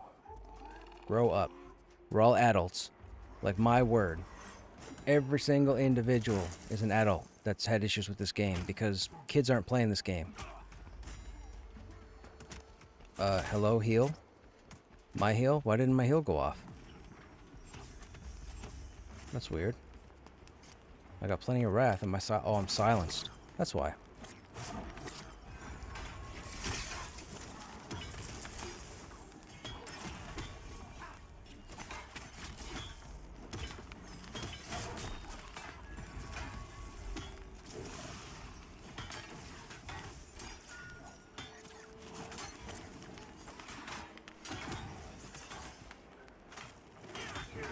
Kitten's group wasn't really focusing on what's best to progress your stream. They just want to play with friends, right? Hence viewers were automated bots. He never had the viewer count he showed. Oh. I've watched EQ for many years. You cannot convince me he has a following larger than the entire viewership of EQ. Yeah. I mean, I'm going to be perfectly honest, Soul. There were a couple of days where I looked at his viewership numbers and I thought it was strange. I did. I genuinely thought it was strange. Because, and I'm going to be perfectly honest, and don't take offense, those of you that are hanging out right now, the EQ crowd, the EQ faithful, most probably don't even know what streaming is. And we'll just leave it at that.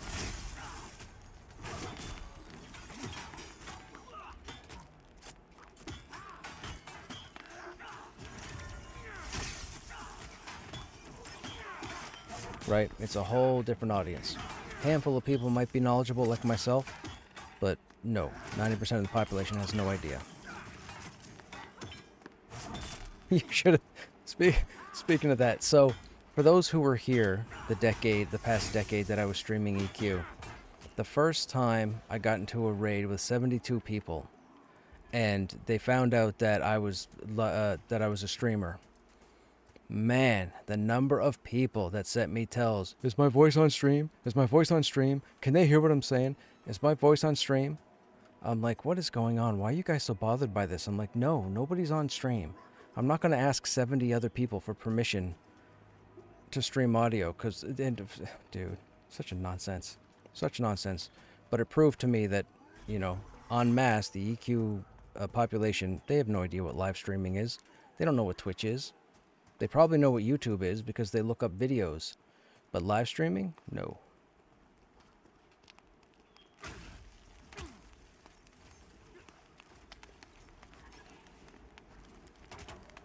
And that's just all there is to it. And that's the reality of it. Hey, Salted. Thanks for using your Prime Gaming on the channel, man. Good job dodging those ads.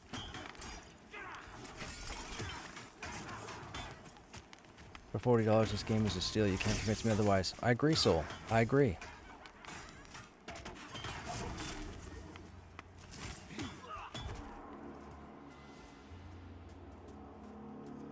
I still stand by the monthly subscription once the game launches. Yep. That's the adrenaline. That's the adrenaline shot.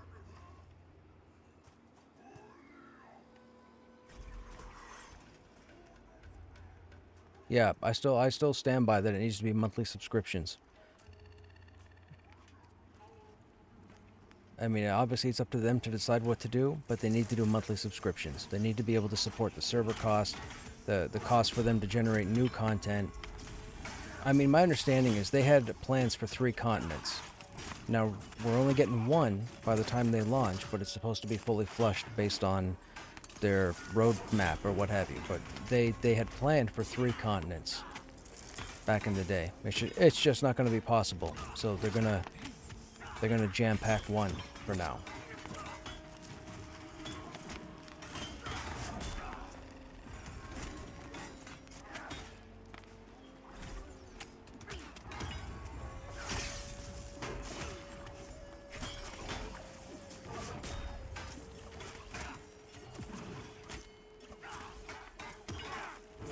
I can't use it with my normal group because they're playing Eminem and can't stream. Oh, Salted, gotcha. It should be their incentive to get us there. No offense, I gave it to Hot Kittens because I knew we needed. Hey, look, man, it doesn't matter who you sub to, man. If you don't sub to me, that's cool. You know, people are in the right to do whatever. I appreciate it. I appreciate the support. But that was never really a thing. The EQ crowd, never a thing. And like I said, I streamed EQ for a decade. I streamed more EQ than I think the EQ streamers did back then, over 10 years. People don't realize, like, I'm one of the oldest streamers out there, like longest streamers. I've been doing this since 2013,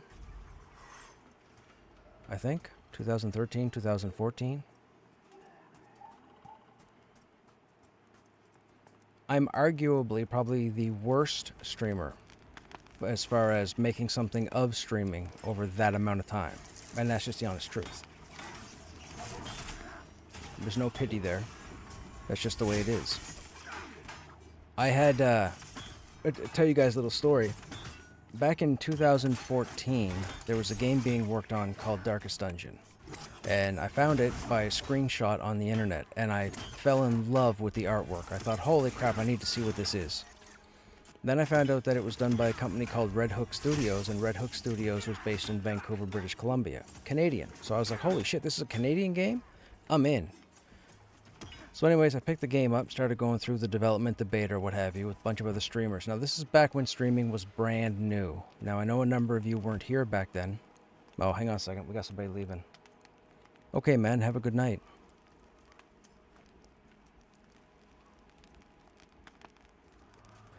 I think we could still go. What did we lost the Necro? We could still go.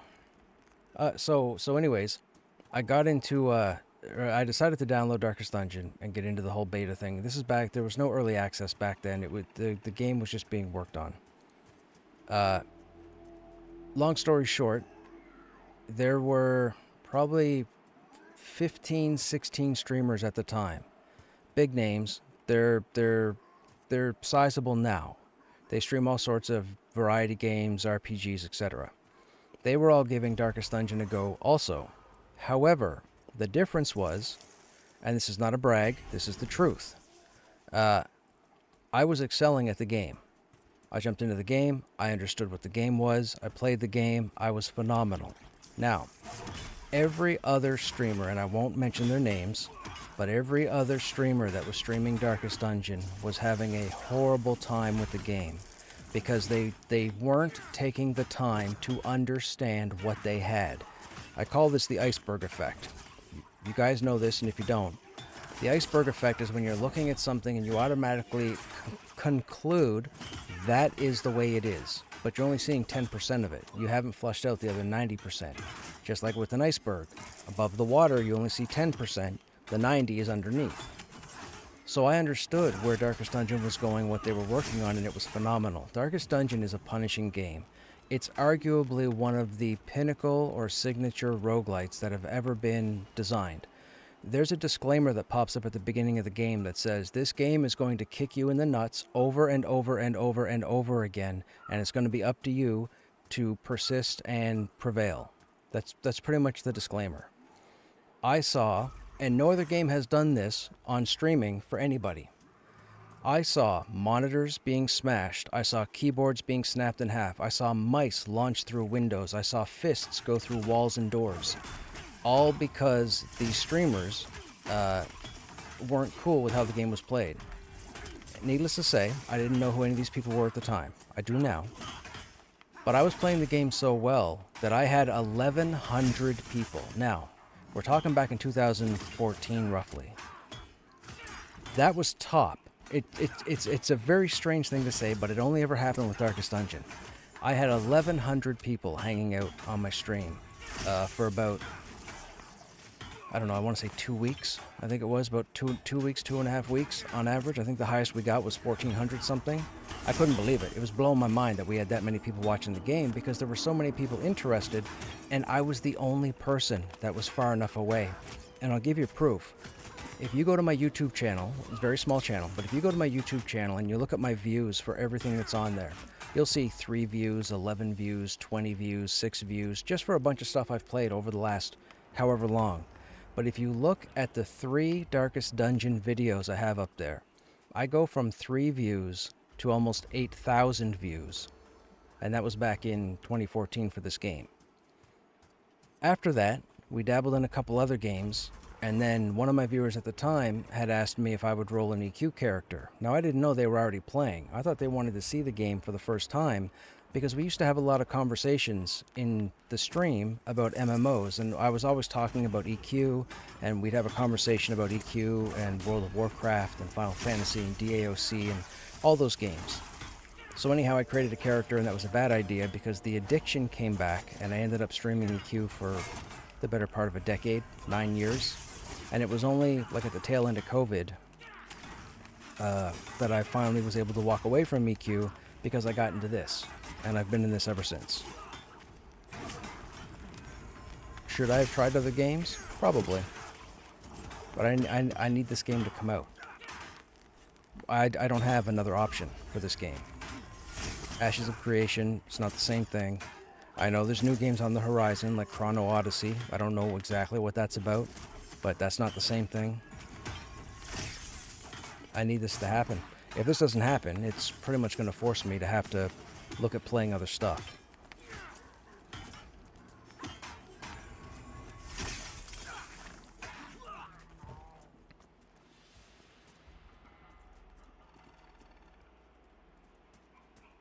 EQ TLPs go by too fast. Dude, we've done... chill mode was on 8 of 9 generations of progression servers. I was on, I think, 6 of them. I think. Maybe 7? I want to say 6. I've been on 6 of them. And we've done the same content over and over again. It was the first TLP. We went classic to Plains of Power. Got burnt out over Omens of War, Gates of Discord. I always fell off at that point because I didn't like those 2 expansions. Then we got to the next TLP when it launched, did the exact same thing, classic to Plains of Power. Things changed during Gates of Discord, Omens of War. Next year passed, 3rd server came out, jumped onto that one, started all over again, classic to Plains of Power, fell off. It just kept happening. That's what an addict is. I am that addict. I admit it. People were asking me if I would jump into the new TLP that I think launches next week. I think the 28th. I might have the date wrong. But I've had a lot of people, and when I say a lot of people, I've had about 13 people send me messages asking if I plan on jumping on the new TLP. None of them from chill mode, just viewers. And I can't do it. I can't do it.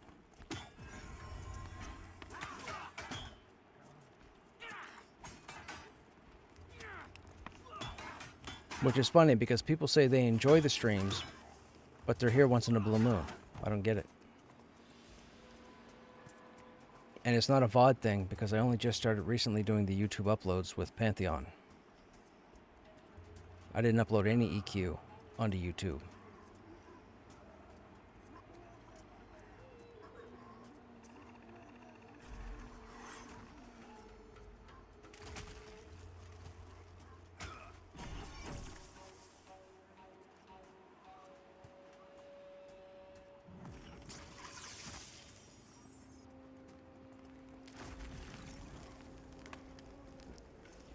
Man, I am snared on snared.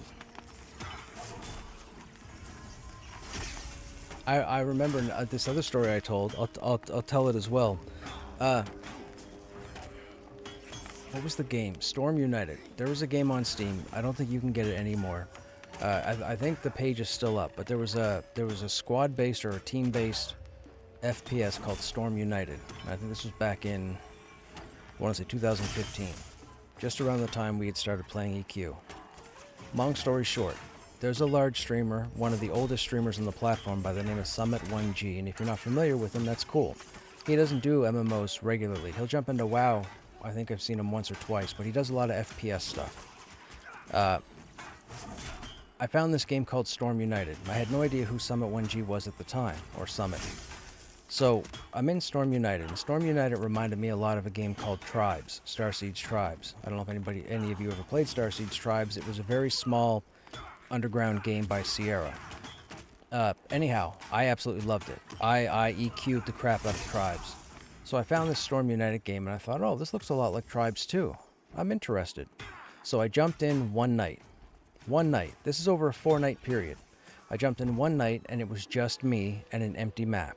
No NPCs, no such thing as AI, no other players, just me and the map, and I was running around on my old-ass stream, just looking at the map, looking at the little depots, the checkpoints.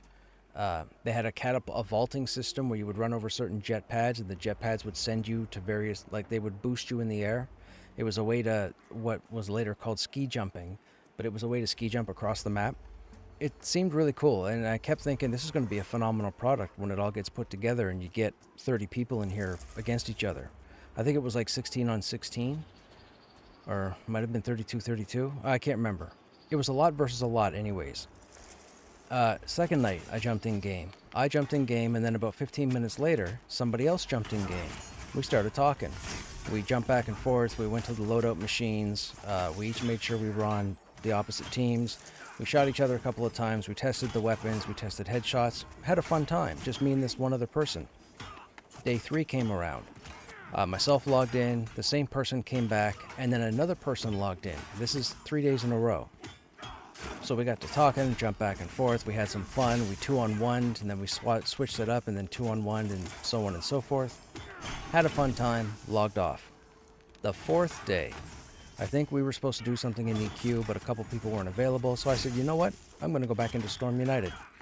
So I went back into Storm United with Tribes 2 on the brain, thinking, okay, more people are going to jump in, we're going to go. So, this is when streaming hit me. So I'm in game, and about 25 minutes later, the same 2 people logged in. Then all of a sudden another person logged in. Then another person logged in. Then another person logged in. Then 3 more people logged in. Then 4 people after that logged in. I was like, what is going on? I hit the team list, and it showed full, like, 16 on 16 or 24 on 24, whatever it was. I thought, this is ridiculous. Little did I know, Summit was giving the game a try. I guess he was in contact, his agents or whatever were in contact with the development company. They wanted him to check it out. He was going to go check it out. He ended up jumping in the server. All his viewers filled the server. There's only the one server. All his viewers filled the server, and it was wild. It was 3 hours of just utter nonsense. But the funny thing was, I was sitting on my stream, and I think at the time it was just me, because I was looking at a game that had nothing to it. There was no reason to watch me. I just wanted to see what this game was about. And all of a sudden, my chat exploded to the point where chat froze. And messages weren't, and all the, like, you guys are typing now into, this is nothing. Like, you go into like a Soda Poppin' chat or a Summit chat and watch how fast that stuff goes. It was that, and my chat just kept flying, and everybody was like, dude, you need to kill Summit. You need to kill Summit. Summit's on the other team. And I'm like, who is Summit? So anyways, I spent the next 3 hours trying to target Summit, so we ended up going back and forth, and I didn't realize this. He was using a sniper loadout, and I was using the mid-range assault rifle loadout, and I would find my way over to him and shoot him, or kill him, and then he would kill me, and he was usually hiding behind a rock, like hiding up in the back behind a rock, and he would snipe me as I'm either in the air or as I'm coming around a corner, and this went on for, God, it had to be almost 3 hours. And I thought, this is what streaming is? Holy crap, this is me. I could do this. Because it was me yapping to a bunch of people playing a video game. Day 5 came, nothing. Nobody.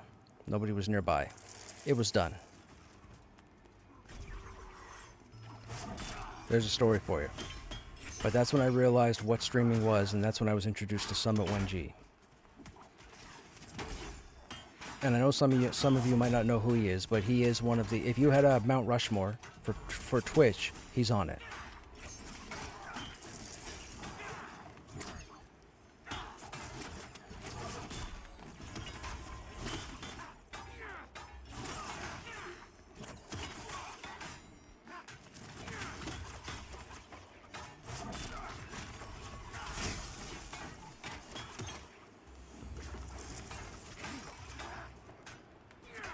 I was an EQ guy, played the beta, played with grinds.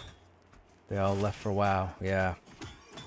Curse you, WoW. Curse you being more accessible. Your streams are relaxing and educational, though to be honest, if I ever get a woman to go out with me again, I'm gone. Like Radio Shack.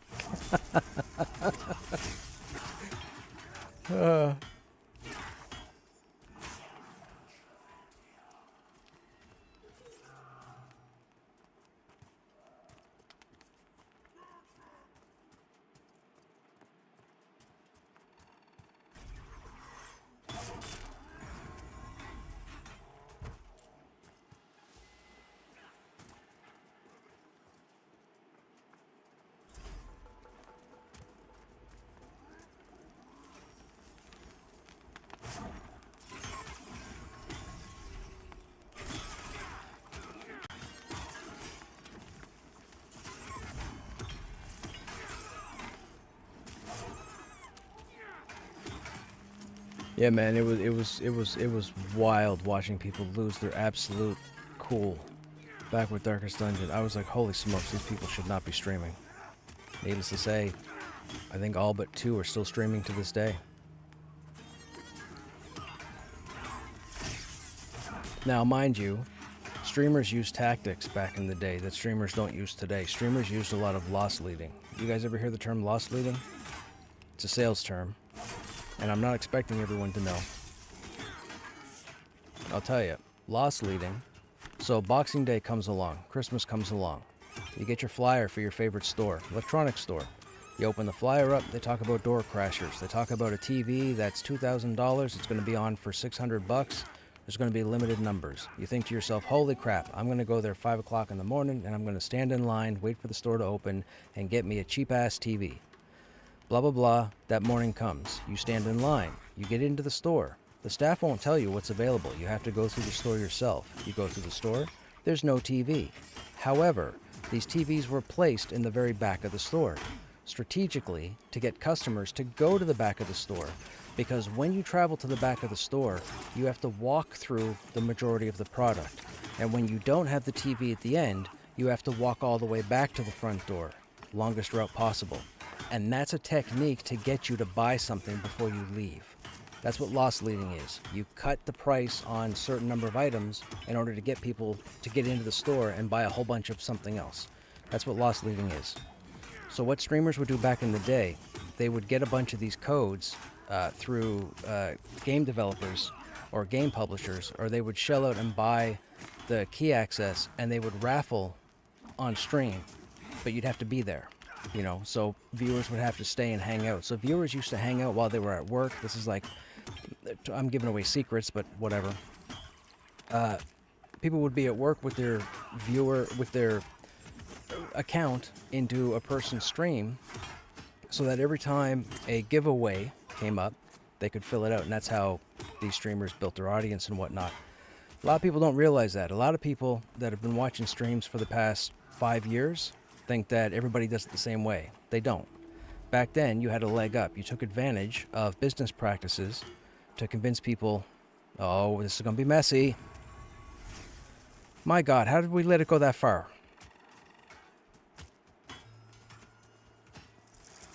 Now we got 3. You got to mess something. All right. I got this scout. I'm going back to the campfire.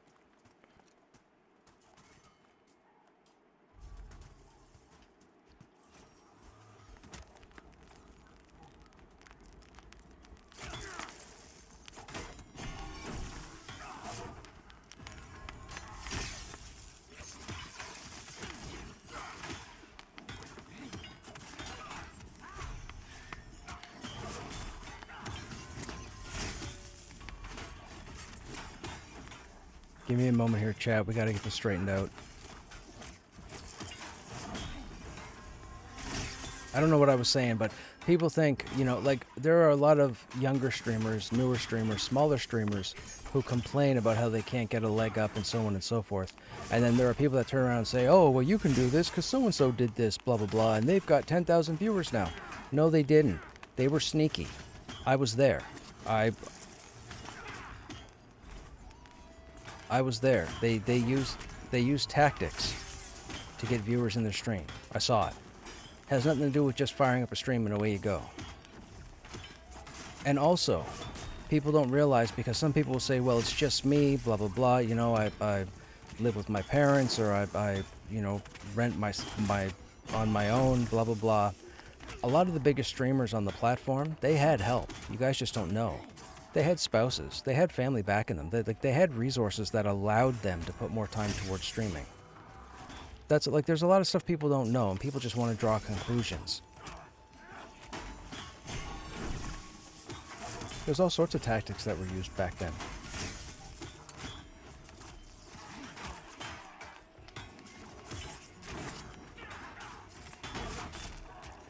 And as a salesman, I'm going to die.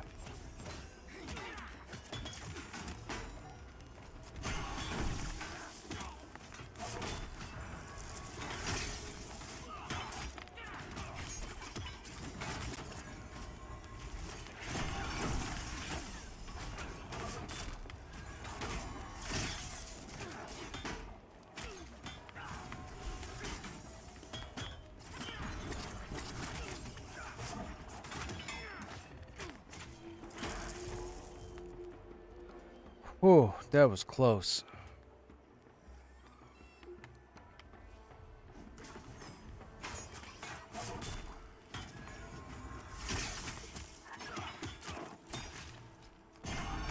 Oh, that's a scout. That bomb almost killed me.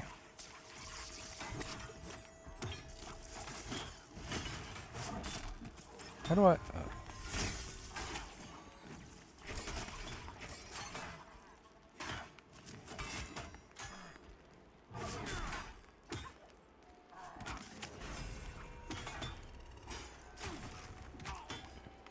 I don't understand.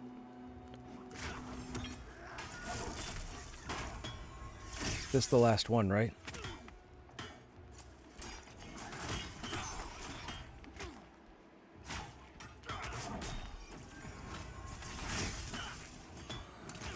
Even Pantheon streamers have been doing that.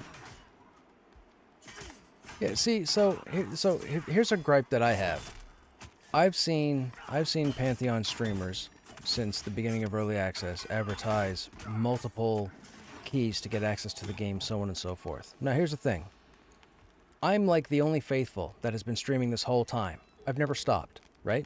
And I'm not mad about it. I'm just going to tell you guys it's an observation. So Visionary Realms approached me back in December, and they asked me if I wanted, or was it December? I think it was December. It might have been January. No, it was December. It was for the holidays. They'd asked me if I wanted a CD key, or a CD key, an access key or whatever to give out to the stream, and I said, sure. Everything seemed to go well, and I got an email afterwards saying everything was fantastic. You ever need anything, feel free to hit us up. So I thought, okay, you know. So a month or two passed. I hit them up, and I said, you know, I was wondering, I don't see many people streaming the game on the regular. I said, did you guys have any more access keys you guys wanted to give out so we can get some more people in the game? Nope, no keys at the present moment. I said, okay, cool, no problem. Just thought I'd ask. Then all of a sudden I started seeing Pantheon streamers advertising 5 keys here, 10 keys here, 16 keys here. I'm thinking, where the hell is everybody getting keys from? And I'm not. I said, I must be really sucking at this game, because they didn't want to do nothing for me, and I'm still playing this game religiously. Just saying. I'm not sour by it. It's just an observation. It's just what happened. I don't know why it didn't happen. I think I do a great job streaming the game, educating people, filling people in. But whatever. Apparently people don't think so.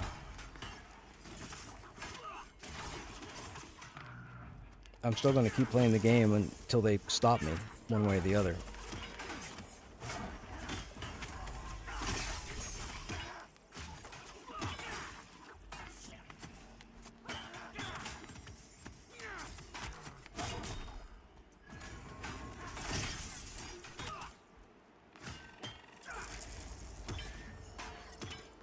I mean, the people that crapped all over, man, the people that just complained and complained and complained about the game itself and how it was built, they definitely got, they had the keys to give away.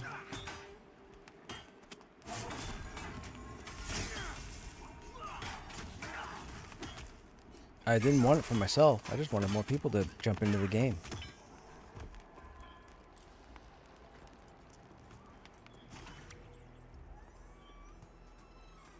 Alright, Salted. Have a good night.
That's ridiculous. Roll a new tune.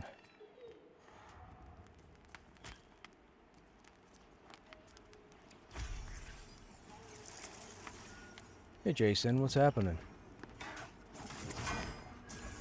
I know you don't look at the chat too often, but this is...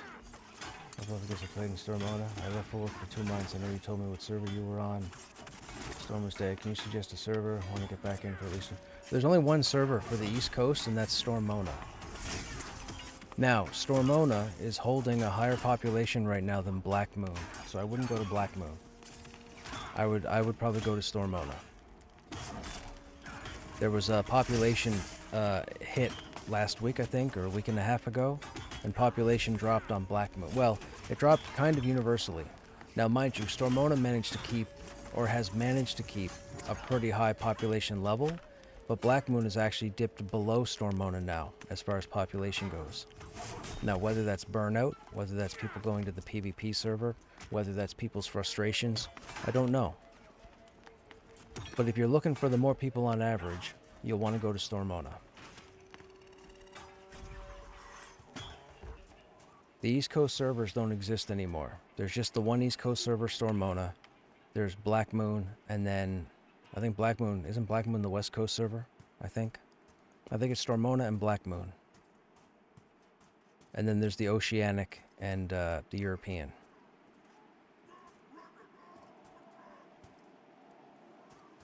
They had server merges.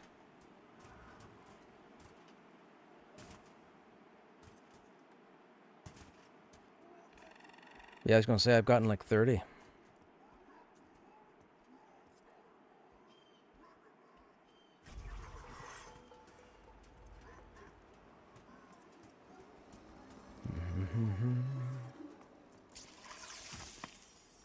Okay, this is another Ancestral Fire White Wind Primalist.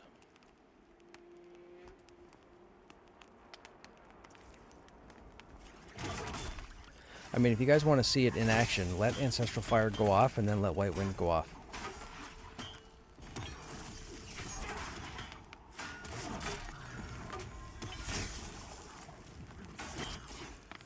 I mean, I could be full of baloney. So he's just telling all that story. That sounds too ridiculous. No worries. Looking for some people to play with. That works for me. Haven't even logged in since then. Appreciate it. 80-hour work weeks don't leave much time to play. I hear that. I used to do those 80-hour work weeks. You have a good night too, man. Hey, Grix, what's happening? The grind is going, dude. The last 2 nights have been pretty good. We came up here yesterday. Came up here again tonight. We've gotten 30, 40, 50, 57%, 56% in 2 nights. Now, mind you, those weren't full streams. Those were only part streams because it took a long time to get groups together. But it's been pretty good the last 2 nights.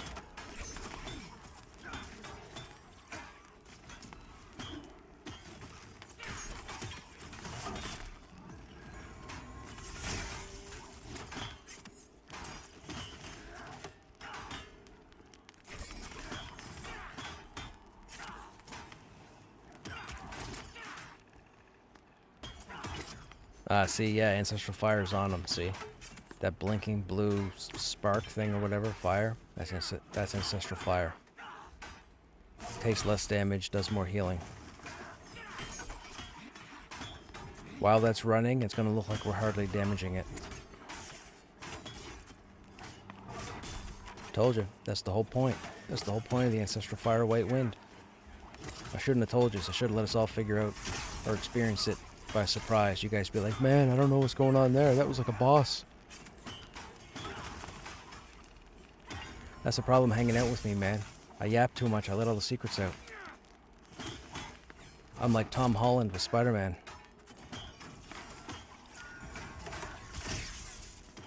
Someone today said in Silent Plains you can make about 20 gold a night from the trash mobs. Yeah, it's so weapons used to have the money value and armor did not. I believe they ninja tweaked it, and I think armor is worth more than it was a few days ago. So weapons and armor are worth holding on to. So for example, the solo orcs in AVP, kill them, loot whatever gear they drop, and then sell it for a bit of money. You'll get more money than you could like a week ago. It's still not plentiful. It's still difficult to get money. Like, we're killing these guys at level, what, 26? Let's say this guy's 26. Let me see what we get for our split here. 21 copper. 21 copper is what I got just for killing that guy. And it takes gold. It takes 3 gold to buy my level 30 skills. So think about that. Think about how many things you have to kill without getting loot for 21 copper apiece to get to 3 gold.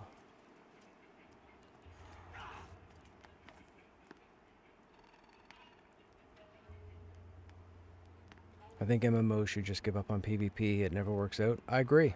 I agree. Whenever you introduce PvP into a PvE system, it always splinters for the worst.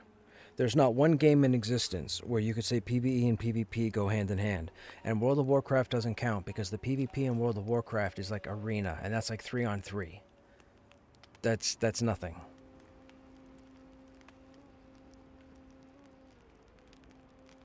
Outside of arena, PvP is not WoW, yay, right? It's arena that's WoW for WoW, but arena's 3-on-3. That's 3 people on 3 people. That's a whole different thing than faction on faction, right? We're not talking lineage or DAOC, you know. Those were the days when people tried to do pretty much PvP only, or PvPvE. No matter where you went, there were always enemy players looking to kill you.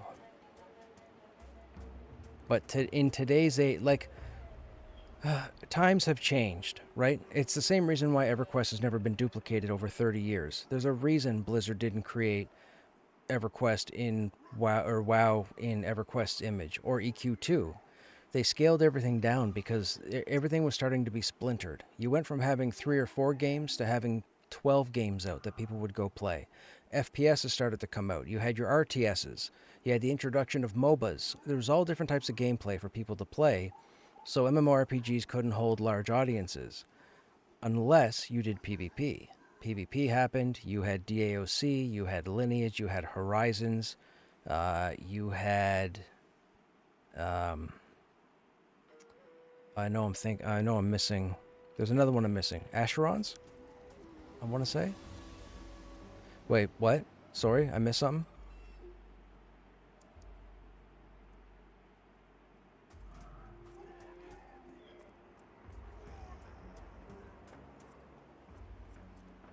Oh, gotcha. Okay, we'll have to call it here then. Yeah, sorry, I've been on a rant with the stream, so I wasn't reading. I don't read so well.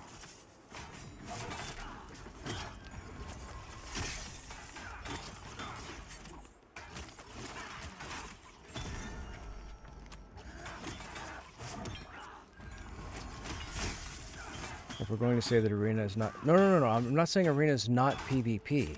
What I'm saying is arena is 3 versus 3, right? Games like DAOC and Lineage was 100 people versus 100 people. That's a big difference. Pantheon PvP is players against each other, period. That's not what arena is. Arena is 3 on 3, right? That's a whole different thing. That is PvP, but it's not the same PvP as Pantheon. It's not comparable, is what I mean.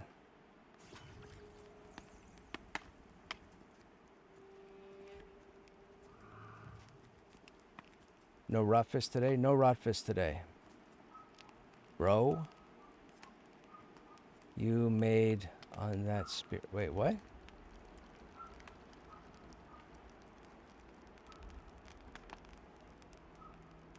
Buffaluffagus, okay.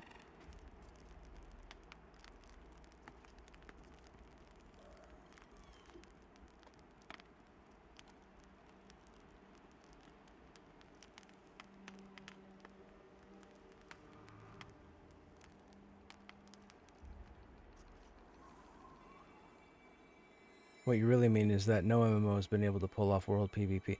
Yeah, right, exactly. So here's what I will tell you guys. Elder Scrolls Online has world PvP, and it's going strong. I got a couple buddies who take part in it all week long. So ESO has mass scale PvP. As far as any other game, I can't think of one. ArcAge fell by the wayside. I think ArcAge was the most recent game that advertised PvP at the end game. Guild Wars 2 has PvP. Guild Wars 2 PvP gets boring. I could only do it once we hit max level and did all the jumping puzzles, the hidden puzzles and whatnot. Guild Wars 2 got boring. God, it was such a slog doing PvP in Guild Wars 2. You thought it had great PvP? Dude, I was burnt out in 2 weeks. It was the same nonsense. Everybody going backwards and forwards trying to get people to go off sides. It was nonsense. Throne and Liberty is dying. Throne and Liberty, yep. Yeah. It's you can't take a PvE environment today and put PvP in it as well. You're going to splinter the population, period. It's going to happen because we don't have the time today. The people that you guys might have the time. The majority of the population that are online right now don't have the time to put into a WoW grind, an EQ grind. They need things that are shorter term. That's why a lot of players in Pantheon right now are no longer playing Pantheon right now. They're not in it for the long haul. They want the short bursts. They want the dopamine hits and out. That's what we have today, period. So you can't compare 20... Like, even if EQ...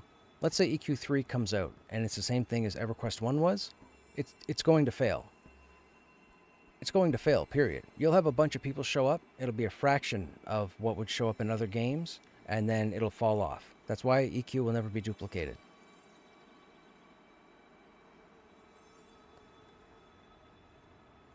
Stormona is back live. Servers were all merged to yeah, all the East Coast servers went to Stormona. It was just the East Coast servers that went to Stormona. All the East Coast servers went to Stormona. The West Coast servers went to whatever the other name is. Is it Vale? No, Vale's the PvP server. What's the West Coast server now?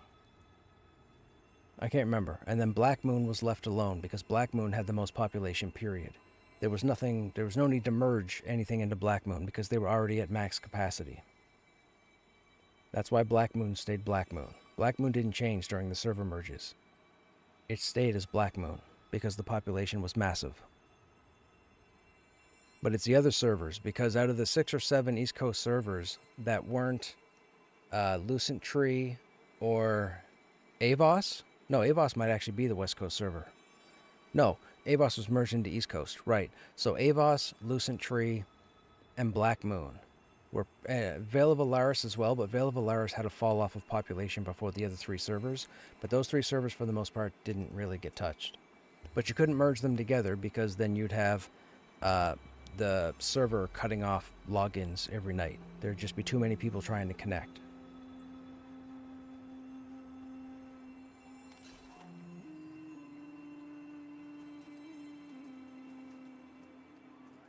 Well, we made 5 silver. We had 8 silver here before we went up to Hangor, so we made 5 silver in that amount of time.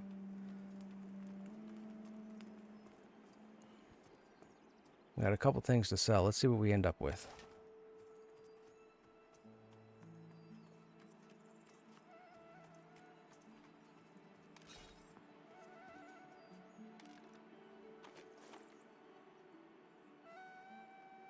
So the weapon, see, the weapons are where it's at.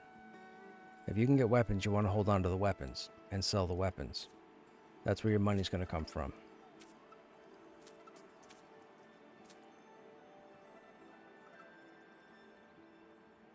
Wow, even the sturdy mace is 65 silver and there's no stats. Is that correct?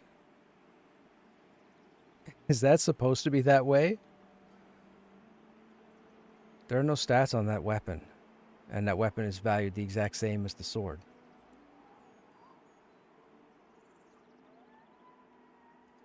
That's wild. Well, we have enough for our level 30 skills anyways.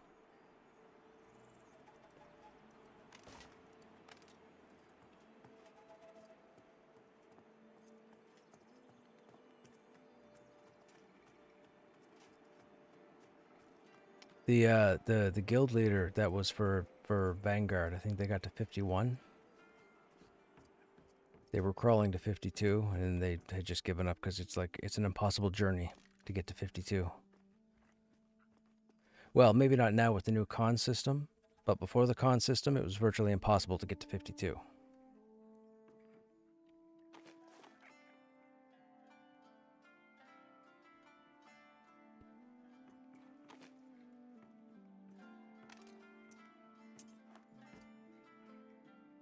Yep, they're up there. There's a lot of tunes that are up there right... Well, I shouldn't say a lot. There's a fair number of tunes that are up there right now. 46 to 50. They'll just wait for the new dungeon to come in, and then they'll all steamroll it and ruin it for everybody else.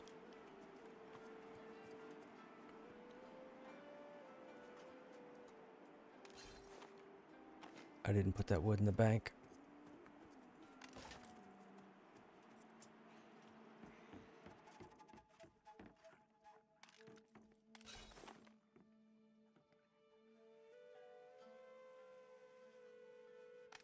It is.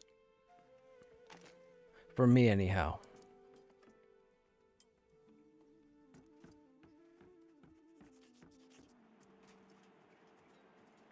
How are we feeling for tomorrow? Are you guys going to be around tomorrow evening around the same time?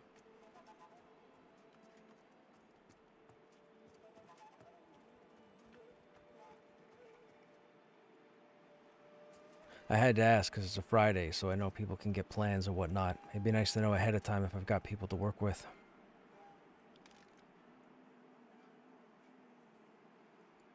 Gotcha.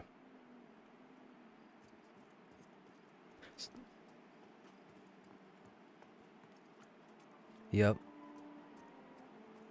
So we have a tank and we have a healer that are pretty much available all the time. Yeah, I guess we have that covered. That's like a miracle. To have a tank and a healer available at any time? Well, sir, drop a hat.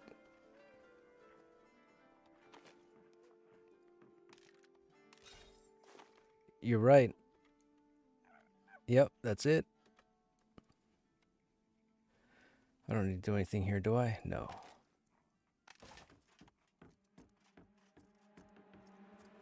Alright, man, have a good night.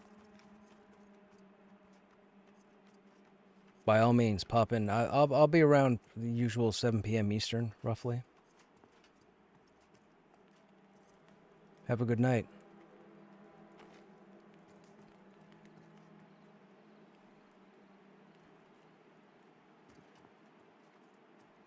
Alright, man, have a good night. Ba-da-ba-ba-ba. I really like PvP too, but in each game after a while you see that certain techniques give you an advantage. So that's also tricky, but this is almost like a blanket statement. You have so many different types of people, and when I say that, I mean between the years. You have so many different types of people, how people think, when people think, what they think, how much they want to think, how much thought they want to put into something. So when it comes to something like PvP, where you're going up against other people, not code, not generated series of commands, but actual people, someone somewhere is always going to say something is unbalanced. And this goes back to a conversation we had on stream a few months ago about MMOs that started to come out like EverQuest 2, Final Fantasy 14, and Guild Wars 2. With those games, the classes were designed the way they were, and they managed the PvE as intended. However, every time PvP reared its unfortunately ugly head, people would complain that stuff wasn't doing right. If you paid attention to the forums, now this is before social media, if you paid attention to all the forums for all these games, I'm going to use examples. Let's say EverQuest 2, let's say the Illusionist. So, the way EverQuest 2 works, for those who don't know. In the beginning, EverQuest 2 had you pick an archetype. You were either a fighter, a mage, a priest, or a scout. You got to level 10. After level 10, you went and spoke to your trainer, and you started a mission to specialize or to branch off from whatever. So let's use fighter as an example. You start as a fighter, you get to level 10, you go to your fighter trainer sends you on this quest line. When it's all said and done, he'll direct you to a different NPC. That NPC will ask you, okay, you know the ways of the fighter. I want to teach you some cool tricks. Do you want to be a guardian or do you want to be a berserker? And then you decide which one of those two classes you want, and that's your class. With that said, the Illusionist was designed under the Enchanter. You had Mage, Enchanter, and then you had Illusionist and Coercer. Coercer was more about controlling the environment, controlling the enemies. The Illusionist was more or less the manipulation of energy around it. So in a lot of cases, Illusionists were designed to work with magic or mage classes, like a mage group, for example, and Coercers were meant to work more so with melee, okay? With that said, there was an Illusionist. Sorry, I'm getting a little off track. Enchanters were not DPS classes. Enchanters were always utility, always crowd control and utility. That was their main purpose. They had the mana regen, they had the melee haste, and they had the charm and the mez, what have you. There was an Illusionist that I knew in EverQuest 2, and it was the only person. He was the only person that I ever knew that played an Illusionist to the point where he outparsed assassins, rangers, wizards, necromancers. He blew them out of the water with an Illusionist.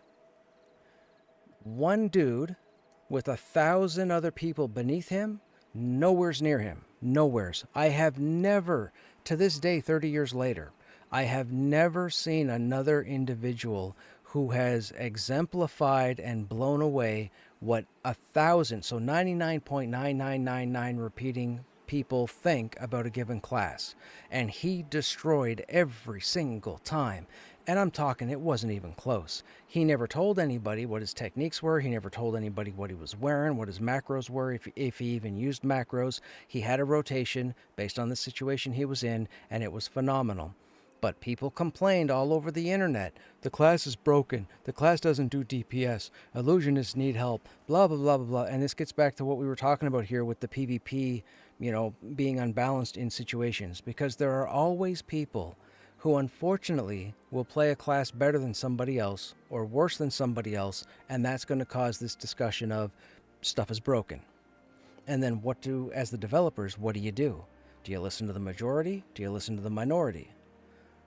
It's very tricky, because if you listen to the majority, do you lose the minority? Are the minority the better caliber players? In which case, if you lose the minority, you now lose some of the majority that used to group with the minority. Now that the minority's not around, you can't do it. Or do you go with the majority in the hopes that whatever minority trail off, you still have enough of a population to keep your product going, right? It's very tricky for a publisher, for a game company, to figure out what decisions to make during PvE, PvP, PvPvE, whatever. It's just unfortunate. Now, maybe in certain games the classes are legitimately broken, maybe, and maybe they know, and maybe it takes time to fix it. I don't know. But I can tell you this, EverQuest 2 has been around for 20 years, and there's always been these discussions of this class is broken, when in actual fact, it's who's driving the car. And I've said that on this stream about this game. It's who's driving the character. Has nothing to do with the class being broken. It's the whole reason I started playing all these different tanks. I was just going to stick with Warrior, but when people kept jumping into the stream and I kept watching level chat on the servers and everybody was complaining about tanks not working and holding aggro and always dying and so on, and I'm like, I'm not having any of these issues. What is going on? That was the whole reason. That was the whole reason of me playing tanks, was to shut people up. And that's what it's been ever since. And as you guys have seen, those of you that have been here since, say, early access, tanks always worked. Tanks always worked. There's never been a problem with tanks. It's who's driving the car, period. I'm sorry, I'm not playing a mage. I'm not playing a healer. There's a reason for that. I probably wouldn't be the best healer. The way I think is a tanking mentality. I need to be a tank. You guys have watched my streams long enough. You know I recruit, I put everything together, I talk people up, I placate people's egos. I do everything to get the group running. I can't do that as a healer or DPS or what have you. So it's just very unfortunate. But 10 years from now, let's say 10 years from now, technology creates an MMORPG in a year and it's stellar and phenomenal. No bugs, no issues, everything is cool. People will find a reason to complain. It will happen. It's happened with every game in existence. There's not one single MMORPG in 30 years you can tell me where every single person was okay. It's not possible. It's not possible. It's not even a discussion worth having.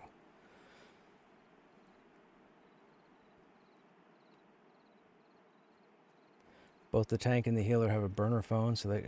Dude, back when pagers existed, I used to have a pager. I used to be part of a pager team for EQ.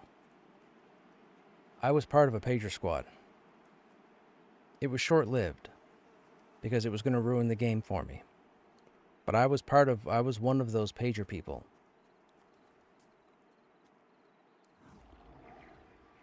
I've always viewed the official game forums for every game to pretty much be 90% people whining about this, that, or the other. Yeah, it's just, you can't please everybody.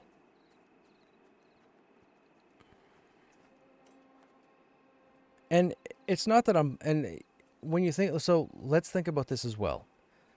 I've probably streamed the game the most as far as consistency goes over any other streamer of Pantheon. Any streamer. I'm not talking audience size, and I'm not talking whether you stream in the day or the night for 6, 8, 10 hours. It doesn't matter. As far as day to day, I have streamed the most of Pantheon. With that said, I have not been all good with Pantheon. I've had issues, but when people come to me with issues about the game, and I prove them wrong, that conversation stops. But what happens is, those individuals take off, and I don't see them again. So, I don't know what to tell you. Project 99 we called the bat phone. Yeah. We had a whole pager set up. We didn't have Discord. We had TeamSpeak. We also had Ventrilo.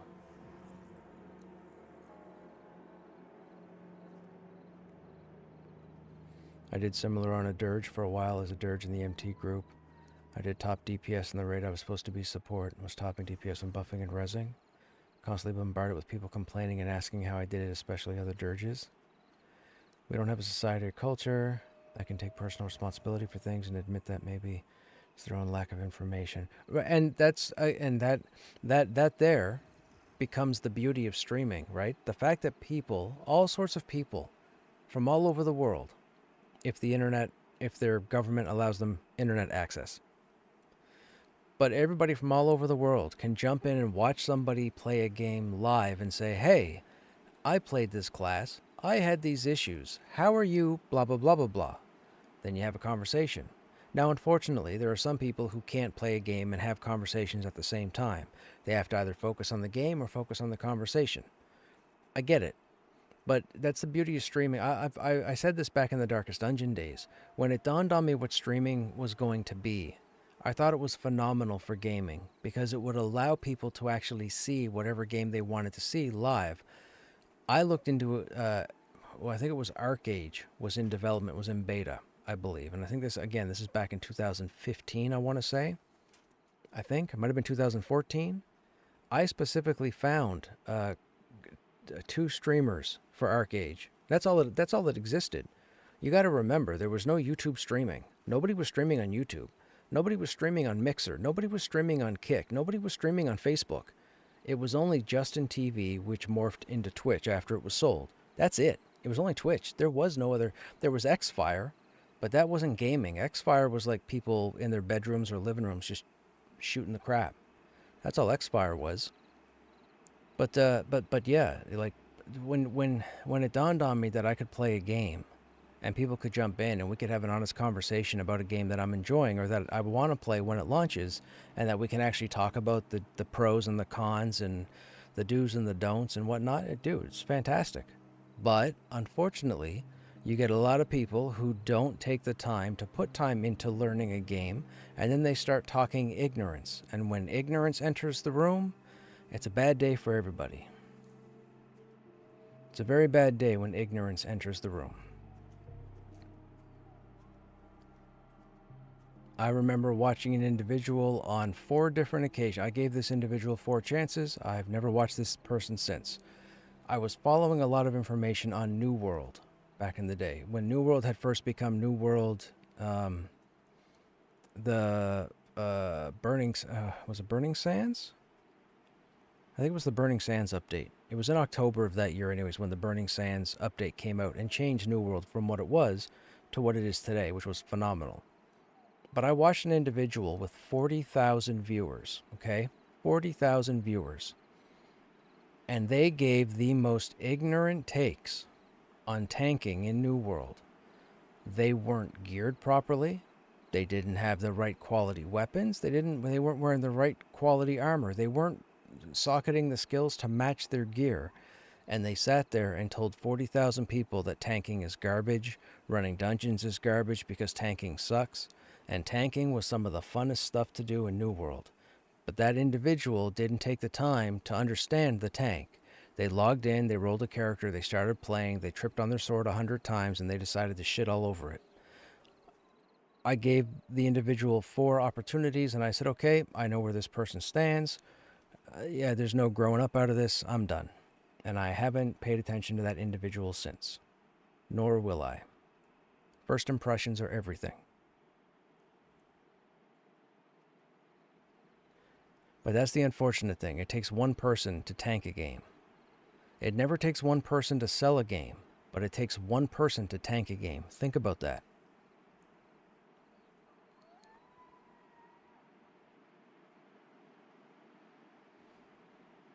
It's because those individuals that take off are going somewhere else where people will echo their feeling. Right, yeah. That's exactly it, Grix.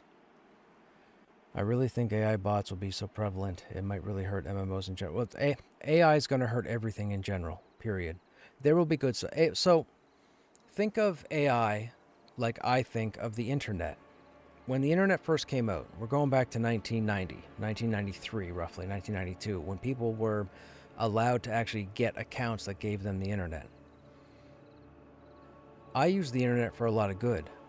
I found a lot of information that I didn't know. YouTube, when it started, forget it. The fact that I could see people record videos from all over the world about all different... I learned so much about the world and different places and so on just from YouTube, just from the internet.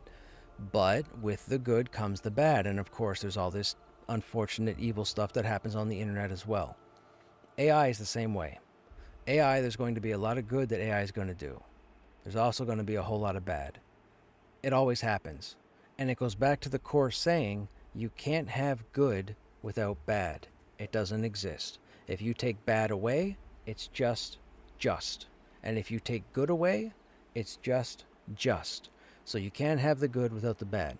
The unfortunate thing is, AI is causing a lot of issues right now with social media. As far as posts go, unfortunately, people are reading posts and reading threads and letting it get to them.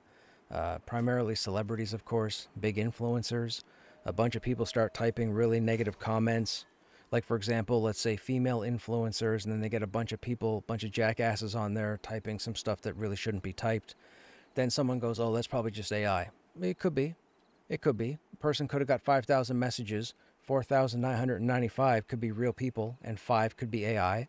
Or 4,995 could be AI, and 5 could be real people.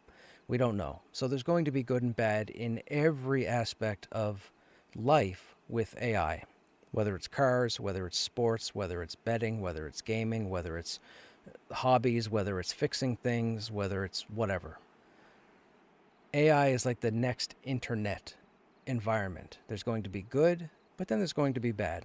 People are going to monopolize the good, and they're going to take advantage with the bad. It's unfortunate, but that's how life is. The thing that I'm concerned with is the amount of power that the planet's going to have to use for this AI. That's my concern. People get on there and say, oh, we have lots of resources to make nuclear plants, and one nuclear so-and-so can power New York City for 5 years, da-da-da-da. Okay, I get it, but we've never been through it, so what can you tell me about the negatives of what's going to happen? Oh, I can't tell you any negatives. There's not any negatives. We can control it. It's not going to explode. Really? Have you tested it? Have you had nuclear explosions in the last 10 years? Where'd you have them? Right? It's a conversation that goes on till the end of time. But anyways, we're way off track. Getting back on track, it's just very unfortunate that one person with a large audience can say a bunch of ignorant stuff and convince a portion of that large audience that something is garbage. Now, mind you, it also is unfortunate if somebody has slid a fair amount of money to talk a game up, gets a bunch of people to sign on to the game, and then all those people are disappointed. That's also a problem, but that will happen. That does happen. So, do your homework. Do your homework. That's why I try to be as informational as I can on this stream with anything that I play.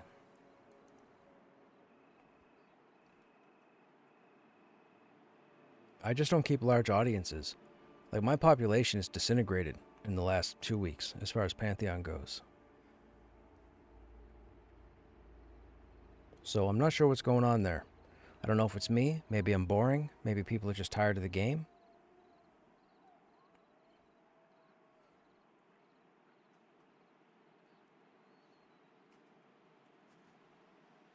I mean, I get it. Some of you come by quite often.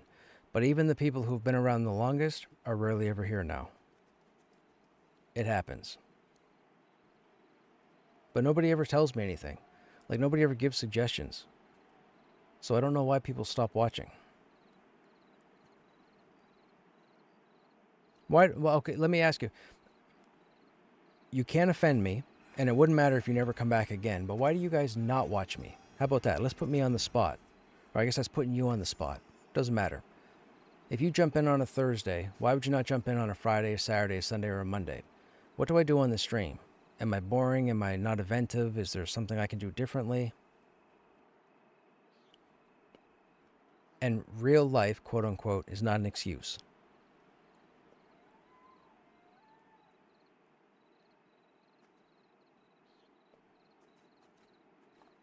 I mean, if you're not told the problem, how can you fix it?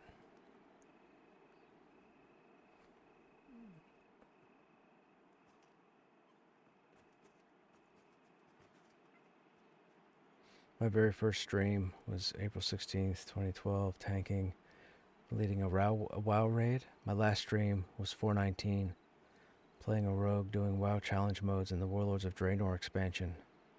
Been thinking about starting up again, but not real sure what I want to stream. I don't play popular games, and that's a discussion I've had in my head many times. Should I be playing? Should I try other games? Should I try more popular games or games that resonate with a bigger audience? I mean, we're to a point right now with Pantheon where there is nothing new, and I've heard, individuals say, well, they might be burnt out now, but that's how it normally happens, and then when new content comes in, they'll be back, and so on. Sure, I get that. I also don't want other people who jump in the game and play to have a reliance on me being here to run groups. Because I know there are people that have done that in the past. There are people that log in expecting to see me and expecting me to get up and run stuff. And I can't guarantee that's going to happen every night. Right?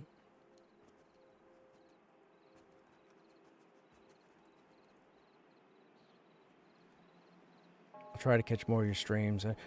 I don't want anybody to go out of their way. I'm just curious. If you're somebody who used to watch my stream with regularity, but now you don't, can I ask why? That's all.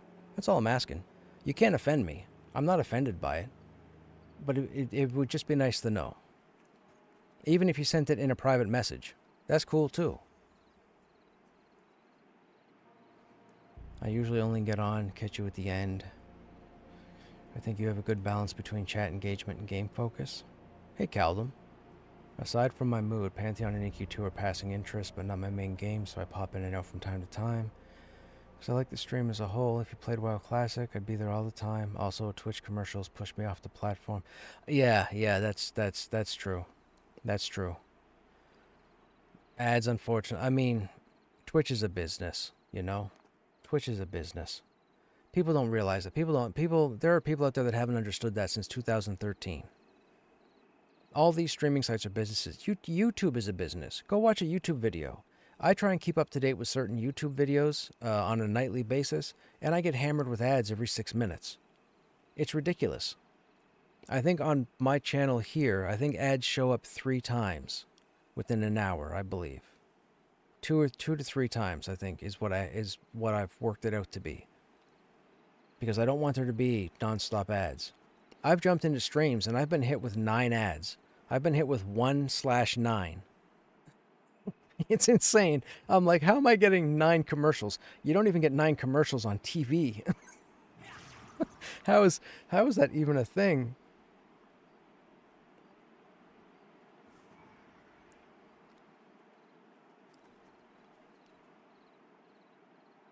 Ad blocker works on YouTube. Yeah, see, there are ads that are embedded in Twitch, so ad blockers, unfortunately, for now, aren't going to be a thing. YouTube has become so bad with ads lately. Yeah, YouTube is quite adful. Wait, and that's the thing. People have come in here before, and they always type ads, right? Now. Listen to me on this. I'm on the platform for 12 years, 13 years. I've been around longer than most of you have on this website. I know there are ads. But every time someone types something in chat, I get a lot of people who type ads. It's like, okay, go away.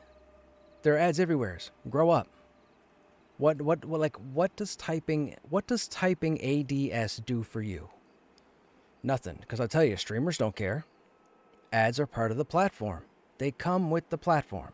It's not the streamer. You can't hate, you can hate me for the ads, but that's just ignorance. But you can't hate the streamer for the ads. The ads need to be there. The ads are part of the business model. They have done their best to work with ads in a friendly fashion. One of the really cool things you guys might notice, maybe it happens with my stream, maybe you guys can tell me. So, are you guys familiar with what the term 1/3 means when it comes to advertising? 1/3 typically means that, like if you're watching a sports ticker, you'll get a stream on 2/3 the screen, and then you'll get the ad on the bottom third, or the right third, or the left third. They're working, it looks like a new ad system, where the stream won't necessarily shut out and go to a full screen ad. It'll actually shrink, and the ad will pop up around the border of the stream and give you the ad right there while you're still watching the streamer. You might not be able to hear the streamer, but you can still watch the stream without being interrupted. So that's pretty cool. But again, like I said, like, you guys as viewers need to understand, Twitch doesn't make money. They're not in the black, as the phrase goes. They're in the red. Twitch hasn't made money in a decade. It's a losing. This is a, so you remember my conversation earlier about loss leading, when we were talking about loss leading? Twitch is loss leading for Amazon. Twitch is to get people in, and then those people will act on Amazon. That's all. Amazon Prime promotion keeps you on Amazon. All of it is to keep you with Amazon. But Twitch is a loss leading thing. If Twitch was supposed to be the main thing of Amazon, Bezos would have shut Twitch down 10 years ago. On my life, I'm telling you, Twitch wouldn't exist. Twitch doesn't make the money it needs to recoup. Like, we talk about MMOs need to charge monthly subscriptions because they need to be able to afford server costs, updating hardware when it's needed, and paying their employees to keep them employed and keep making content. That's what we need. Twitch does that with streamers, but Twitch doesn't make the money it needs to cover its costs. It bleeds money from Amazon, and Amazon knows this. It's all part of the thing. Twitch isn't going anywhere. Amazon won't get rid of Twitch for the niche audience that it attracts. So, ads are a part of the thing. Ads are business. Ads are no different than catalogs. Ads are no different than mail. Ads are ads. People need to stop talking and getting butthurt about ads, because ads are everywhere. Deal with it. It's not just Twitch. They're everywhere. I don't think there's a website you can go to that isn't owned by a company that doesn't have ads on it. You're a baseball fan? Go to MLB's website. Football fan? Go to NFL's website. Soccer fan? Go over there too. Ads everywhere. There are more ads on those sites than there are on Twitch. So for those of you who get, really gripey about ads on Twitch, you need to taper. You need to taper. They're not that bad. There are streams that will load a whole bunch of ads, and then you go, okay, you know what? I'm not going to go back there if half my streaming viewer time is going to be advertisements. That I get.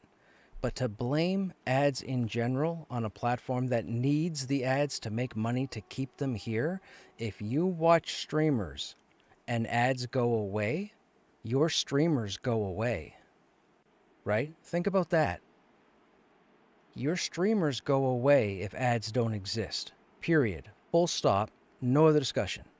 If ads were removed from Twitch, your streamers are gone. There goes your entertainment. There goes your live entertainment. You have to go back to the TV. You won't have a choice. Unless you want to become Amish. So ads are a thing. People need to get over it. Really.